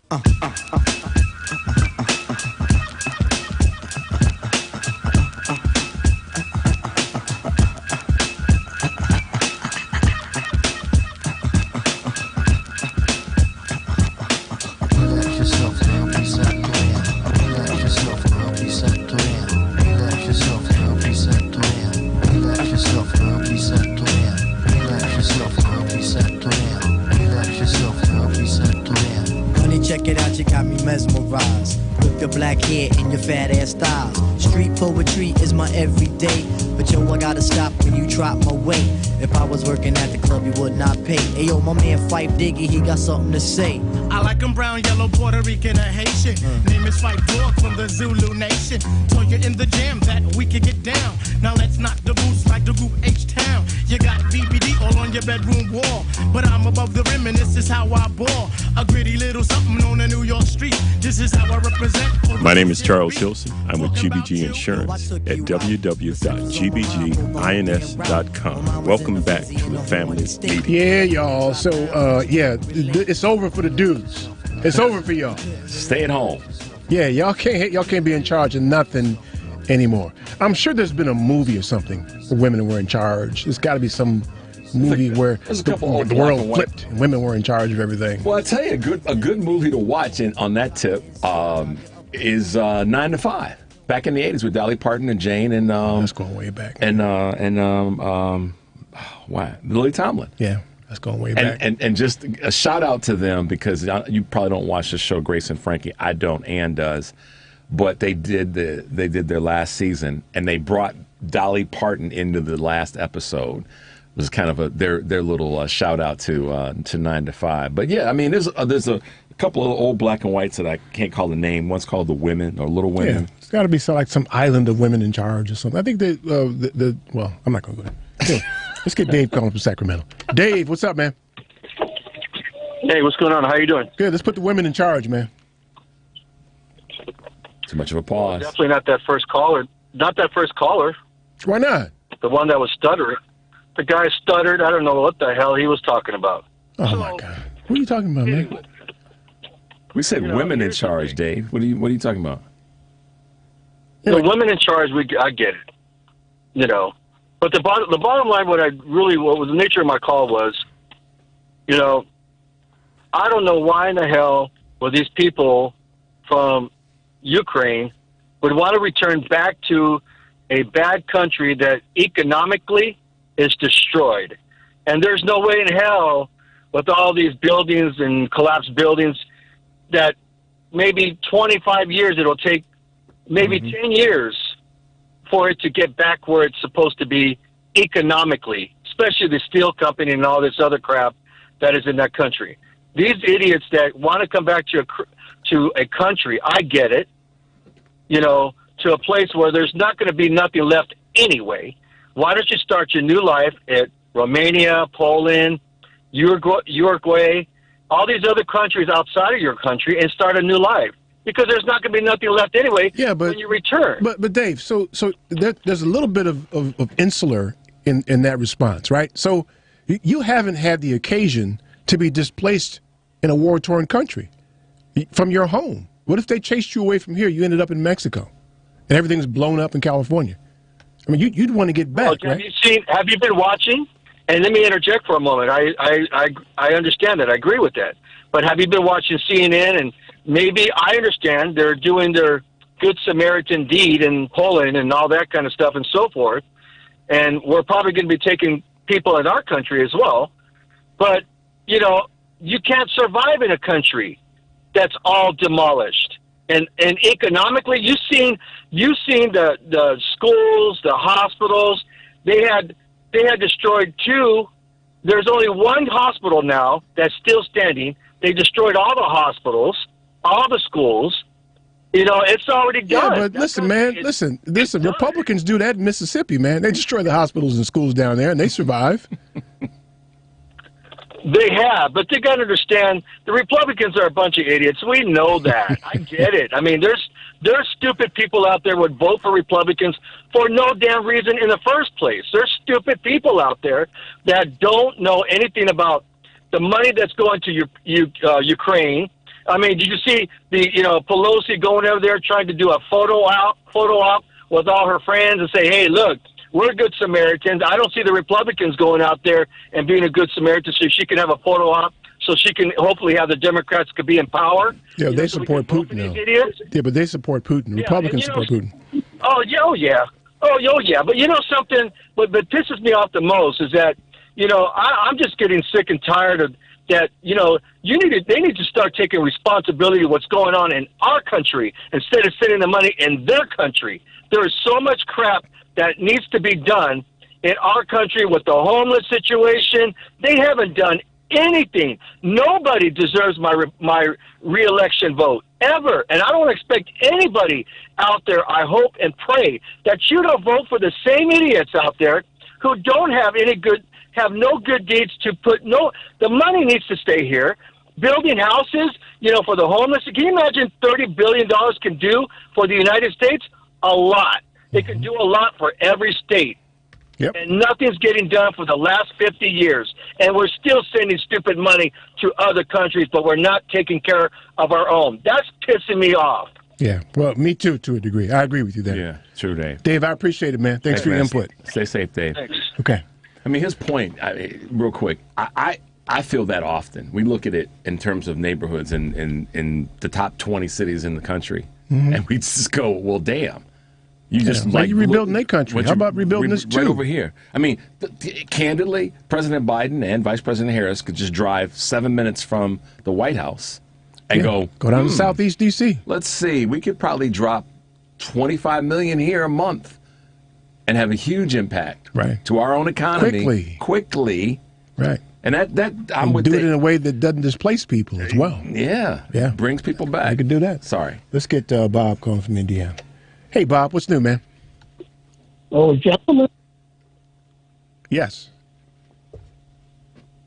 Uh-oh, did we lose Did we lose you, Bob? You might be in a soft sell spot, man. Call us back if we lost you, Bob. All right, I'll put you on hold and come back to you if I can find the hold button here. There we go. Let me get Ron calling from Michigan. Hey, Ron, how's it going in Michigan today, man? Hey, Ron. Good, gentlemen. You know, your female singers, I got to put Ronnie Spector up in my... Wow, that's you dig deep, didn't you? You've been Googling today, haven't you? No, I ain't Googling. I don't have none of that stuff.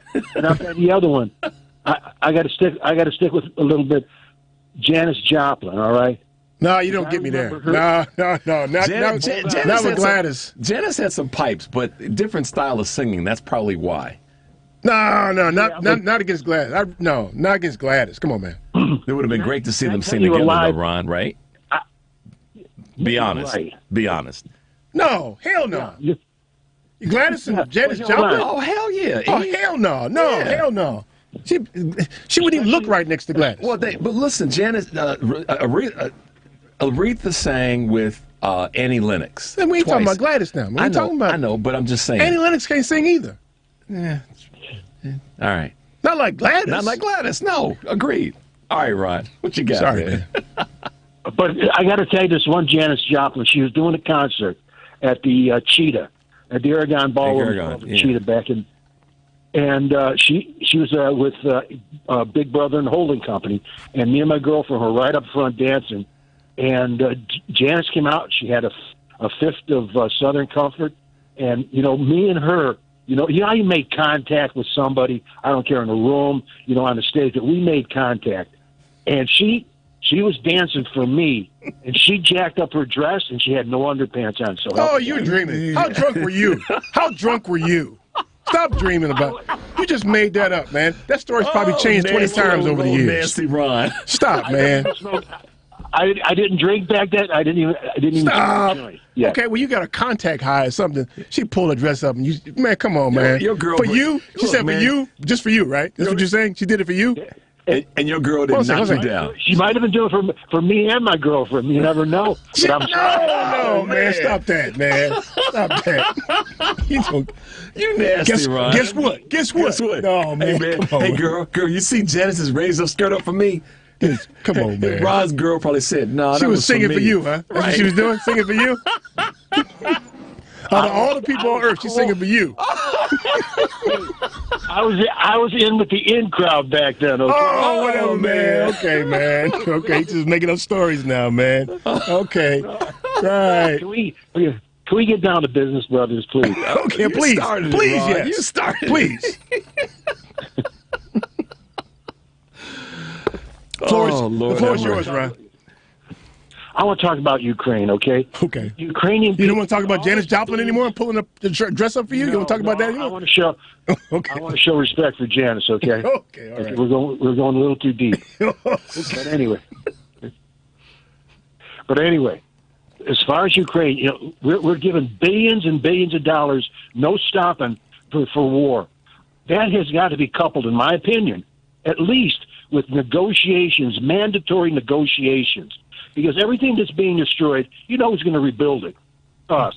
And just like that last person was saying, those people not going to want to go back to their destroyed homes, and they all want to come here. Number one, you know that, and probably most of them are going to be coming here. But are we not talking Russian talking points here? And because Malcolm Nance, who's not unknown in many circles, and who's volunteered to go there. But as a CIA agent, that's his job. I don't care. You don't retire from that.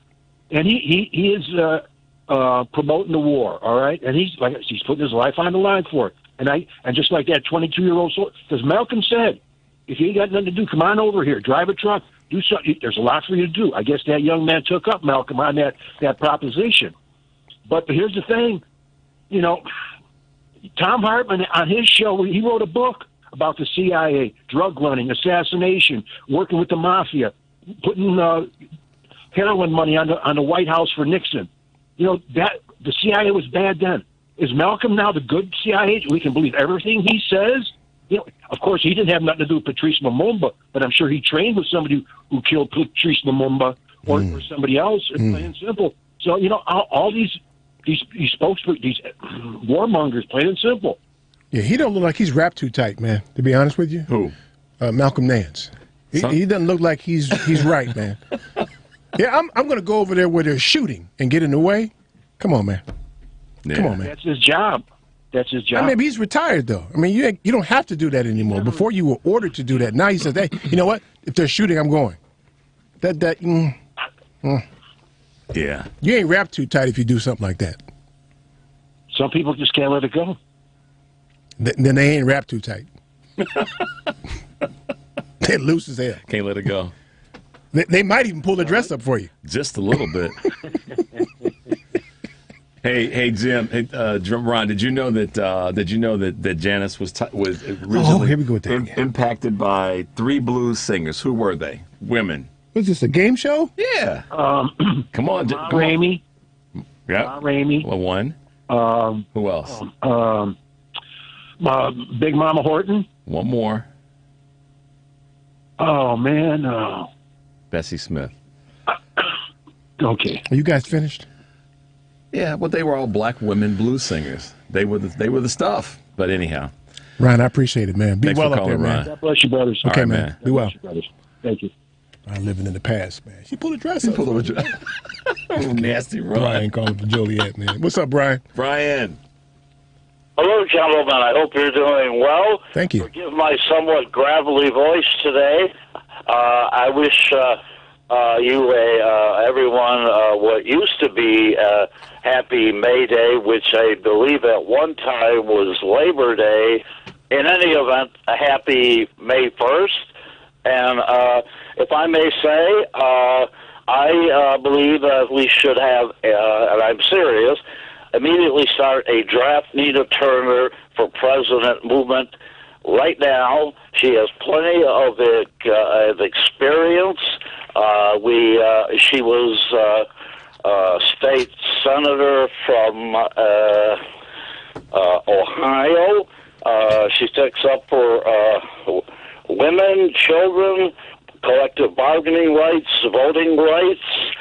She was the campaign chairperson for Bernie Sanders, and I heard her speak at least 3 times, and she's a wonderful speaker in content and presentation. If anyone wants to, be polite, call C-SPAN. I'm sure they'd be more than happy to play one of her speeches. And I want to say that in terms of, two of my grandparents are from Ukraine. I sympathize with the situation and the people there. However, what about the poor condition of the forgotten people of Haiti, Yemen, the latter a genocide, all forgotten by the corporate media on television and radio, almost completely, not everyone, but almost completely forgotten on radio. Could it be perhaps because the U.S. government has forgotten them, their plight because they are not white? That's a question. And I would like, if I may, say, long live Christian Smalls, union labor leader of Amazon. He's doing wonderful work in New York. Have you heard of him? Yep. Okay. And I know that Jeff Bezos, with his $400 billion, perhaps now he thinks he is the equivalent astronaut of a Neil Armstrong.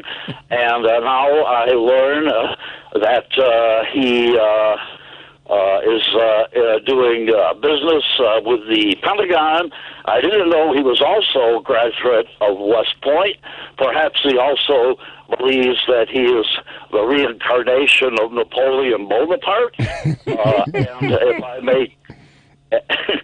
if I may conclude, this man with his $400 billion would not give any of his workers the sweat off his testicles if they were dying of thirst unless he was forced to. Okay, that's I ain't never that thirsty. Damn, thanks, Brian. Thanks, Appreciate man. you, man.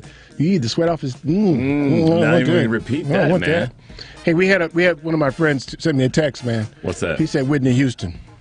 Okay. No, Gladys all day, every day, man. Gladys. Gladys is, Gladys all day, every day. I can fight you on that. Whitney's good.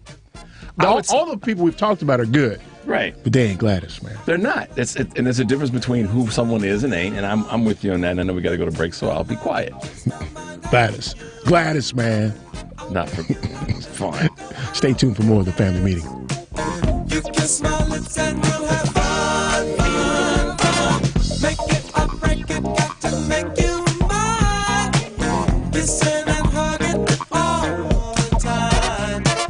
You are my one and only under the sun.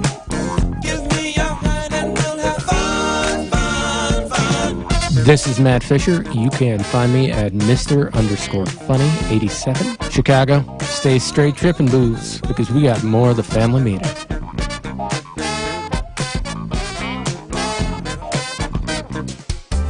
We do. We buy, we sell, we move, we store. Anything, anytime, anywhere. We are We Do, the company that handles all your stuff. If you have anything that you want to do something with, please call us. We buy, sell, move, store, donate, discard. Anything, anytime, anywhere. eBay plus U-Haul equals We Do. We are moving at the speed of life. Call Terry Calloway, 312 888-343-9973 or via email. Contact him at terrycallaway58@gmail.com.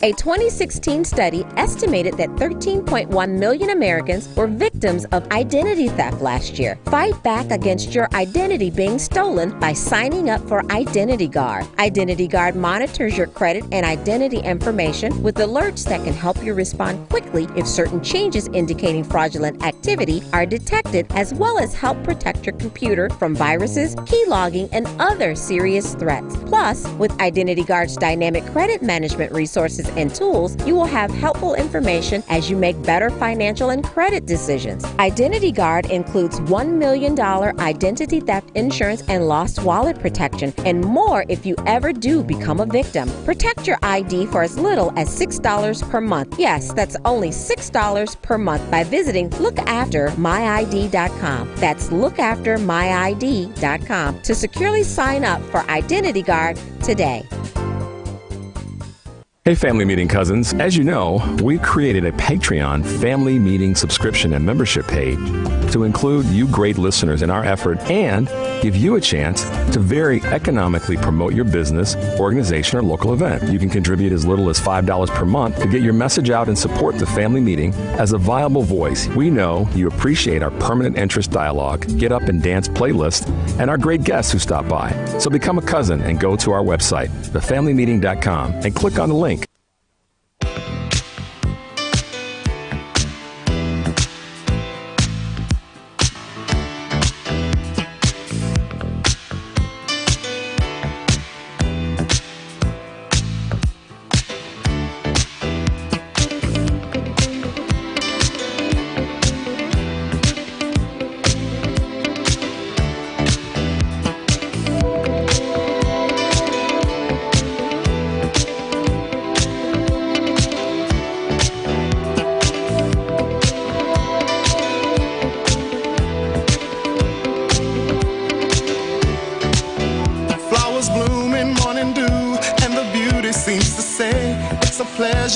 Treasure all that's new and true and gay. Easy living, and we're giving. My name is Cecil B. Lucy, attorney at law and a certified public accountant. Welcome back to the Family Meeting. So this is when Luther wasn't quite Luther.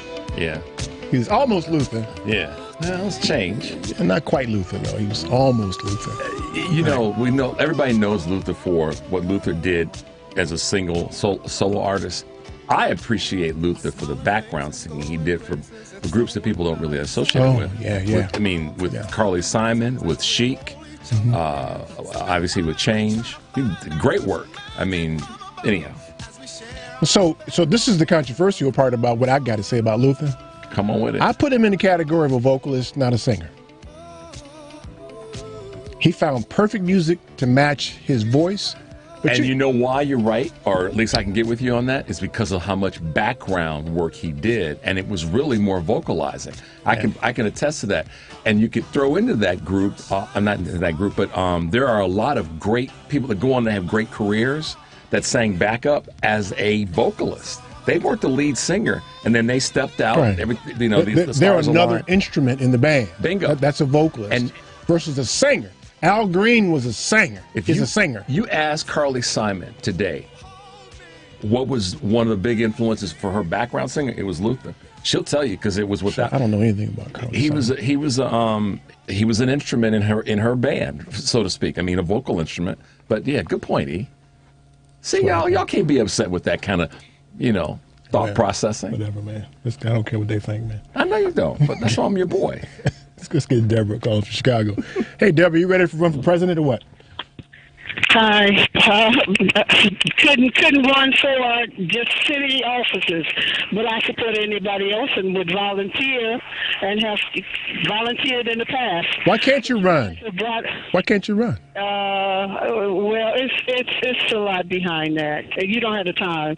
But Deborah got some skeletons. She got some skeletons. You've been out there bad like that, huh? No, I'm outside, so I can't hear you as clearly. But Pam has got it going on. She, in fact, was saying, and that's something I'm hoping she's hearing, because if there's something about the mayor and her getting money, billions, and it didn't go to our children. And see, I have a problem with these people who've been in office 20, 25, 30 years. You should be Harold Washington or Dr. King to show effective leadership and galvanize people and bring about some help to our people that's been hurting for decades, half a century. And it was only the mayor, Harold Washington, that tried to do something that the people understood and knew that he loved them. That's why they killed him. What I wanted to say, because I called another time, and I was saying about the younger guys getting and being directed by the older guys. I still feel that, because myself being in my 60s, I remember my older brothers, and the things, and it's so apparent to me now, how they were so misled. And anyway, that's another story. But what I wanted to say about Bill Cosby and President Obama, I think we're trying to reset our young people, even Bill Cosby, and we all have sinned and fall short of the glory of God. I believe that Bill Cosby wanted to try to say that he knew he did some horrible things in the past, but that he would want to try to direct our young people down the right path. So what he did, trust you me, I personally, that was offensive. But I'm thinking, and I don't know, maybe that'll be something that will be discussed at another time. But the two of them were trying to show our young men especially, and thank you for what you're saying as far as sisters, because sisters will look after the family. And that's just something those who've been in office 20, 25, 30 years, and they didn't do anything to help our families, they're part of the problem. That's right. Guys, thanks for taking my call. You get be Thanks, well out there, Deborah. girl. All right, Deborah. Appreciate you. We lost my man. Okay. Well, okay. Yeah. That's So fine. you got to grab Tommy. No, go ahead. No, this is not anything to do with what Deborah said. It has to do with singers. Yeah, Ella Right. Fitzgerald. Yeah. Okay, so, yeah. It's not Gladys. Fair enough. That's the barometer. But Ella Fitzgerald was she was a great singer. Ella Fitzgerald. She. Okay. I think I'd put her in the category of a vocalist. Mm. Yeah. So did you see the story? Her story? Yeah, I did. I mean, I don't need to be right about that. She was great, and you could label her with either vocalist or singer, because one of the things that she did that was unique is when she did that American Songbook, which they talked about in the documentary, she was singing there. I mean, the words were not words written by her in terms of the lyrics, but she sang those songs. I mean, she didn't just scat through them. She sang those songs fully and, full-throated, as the phrase goes. But she's actually my favorite. If I were to say vocalist or singer of all time, it would be Ella Fitzgerald. And a lot of it has to do with just what she did and what she went through and the path she set for so many people. I guess to defend the way I'm defining singer, so Ray Charles in my mind is the consummate. He's the standard for a singer, right? And yet people may not agree with that because of how he sounded. Gravelly, a lot of screaming and note bending going on. But that's singing. That's singing. Yeah. So, in my mind, there's a difference between being an additional instrument and being a singer. Yeah. And I think to my way of thinking, she was an additional instrument. She had a very, very rich voice. Mm-hmm. But she just felt like another instrument. Initially, because she was part of that band, yeah. But then when she started doing her own, that's what I'm saying. But she wasn't really bending notes or anything. If you listen to the American Songbook stuff that she did, she was. Maybe. Early on, I would get with you and say, yeah, she was more in the vocalist category. But when she stepped out and started doing that work, man, I mean, that was some true singing. I think I'm on the line with her right now. I think I'm bending your way on that. Yeah. So she still ain't Gladys, though. She's not Gladys. No, she ain't Gladys. No, because she ain't saying Midnight Train to Georgia. No. Let's see what's on Tommy's mind, shall we? Tom, what's up, man? I stopped a long time ago and recognized a simple narrative on these voices and these talents and what you name.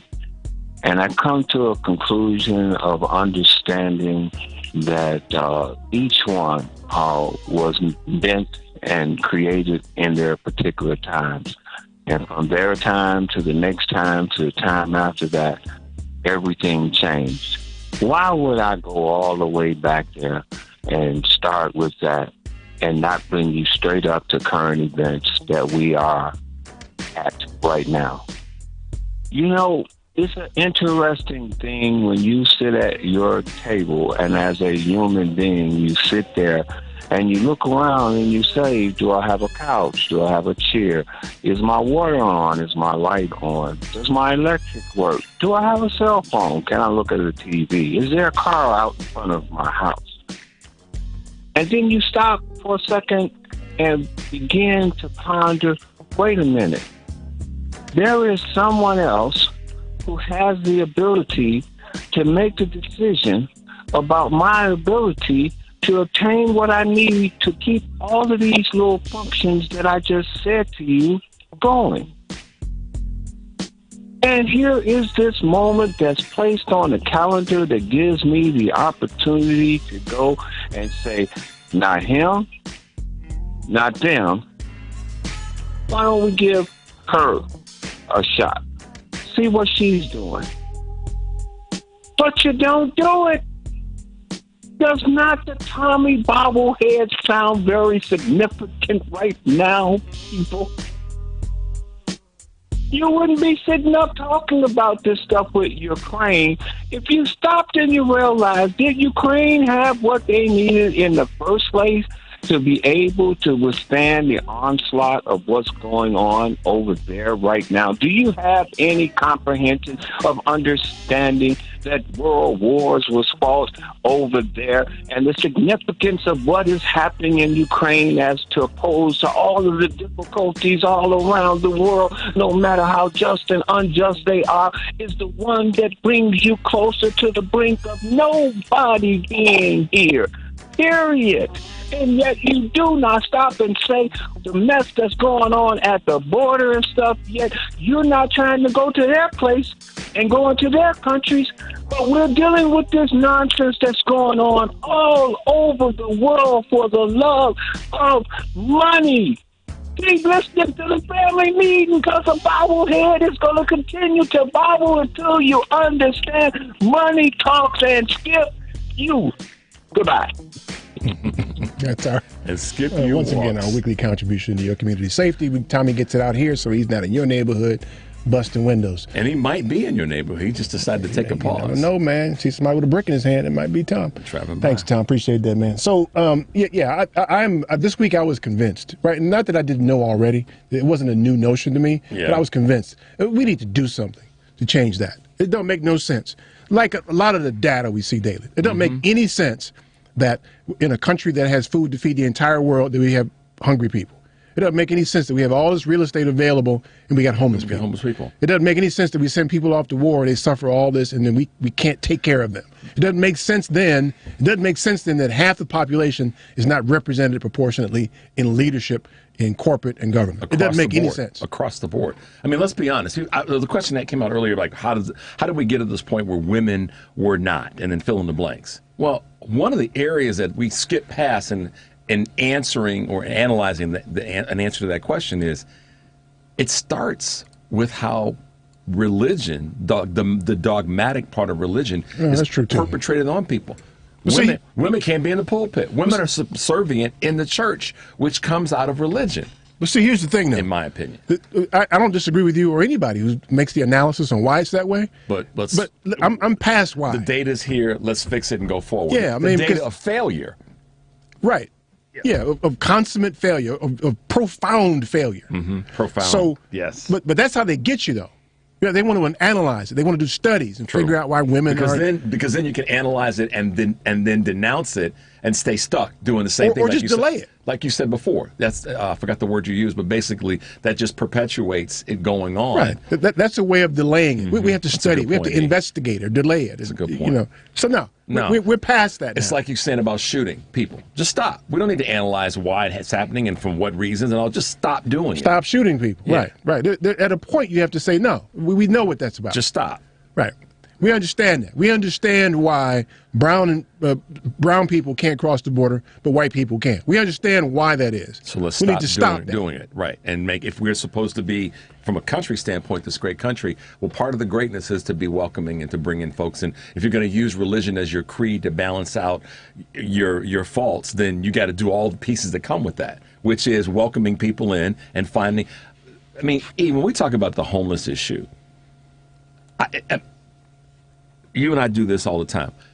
We drive around the city of Chicago, and we look at all these damn empty office buildings and other places and warehouses and just on and on and on. And then we see people that don't have housing, that are struggling to stay in the homes that they're in, and then we have a homeless issue that is what it is. It doesn't make any sense. It doesn't make any sense. And people that are begging for food, it doesn't make any sense, y'all. Now the data says it doesn't make any sense. It's almost like, there should be legislation that if a grocery store has excess of food, it's got to go to people who need it. It doesn't make any sense to have food in the trash if you got hungry people. That's stupid. There should be a mechanism for getting people who need food. And then to have the health department want to get in and say, well, the food's not sent. Who, at that point, you're dealing with a homeless person, people that need food, and we got to have the health department get involved and say, well, we've got to make sure. BS. Sorry, I agree with you. I agree 100%. I mean, the data's already in, right? So, no, I'm not interested in engaging anything. So, listen, hopefully we can figure out how super PACs work and put together a super PAC somehow. For some women. Yeah, and just go about the business of getting women elected, appointed to boards, hired as executives at the highest level. Because y'all need to be in charge. We messing this thing up. Sure no. In a profound way. Profound way, y'all. That's the thing. Not just in a regular, everyday way. No, just like crazy. What happened? What are you thinking? Riding off the rails. Right. Don't want to get back on. You did what? This works. I'm going to ride down with half the car off the rails because I like the bumpity bump. No, just steer to the right a little bit and we'll be on track again. Okay. That's all the time we have. I want to thank you for yours, for the black Asian dude himself, and our white slave, Devin. Thank you so much for your help. Tune into the family meeting every Sunday at 4. I'm your host, Eric Grant. Peace. The preceding program, The Family Meeting, is sponsored by Polaris Insurance Agency, Eric Grant, and to the extent of its guests, the views and opinions reflected do not necessarily express the views of News Radio Company or its management. Mac game similar next to gold flex. You might feel, man, creeping through your room late at night. It's hell, or water better stead. So NBC News Radio.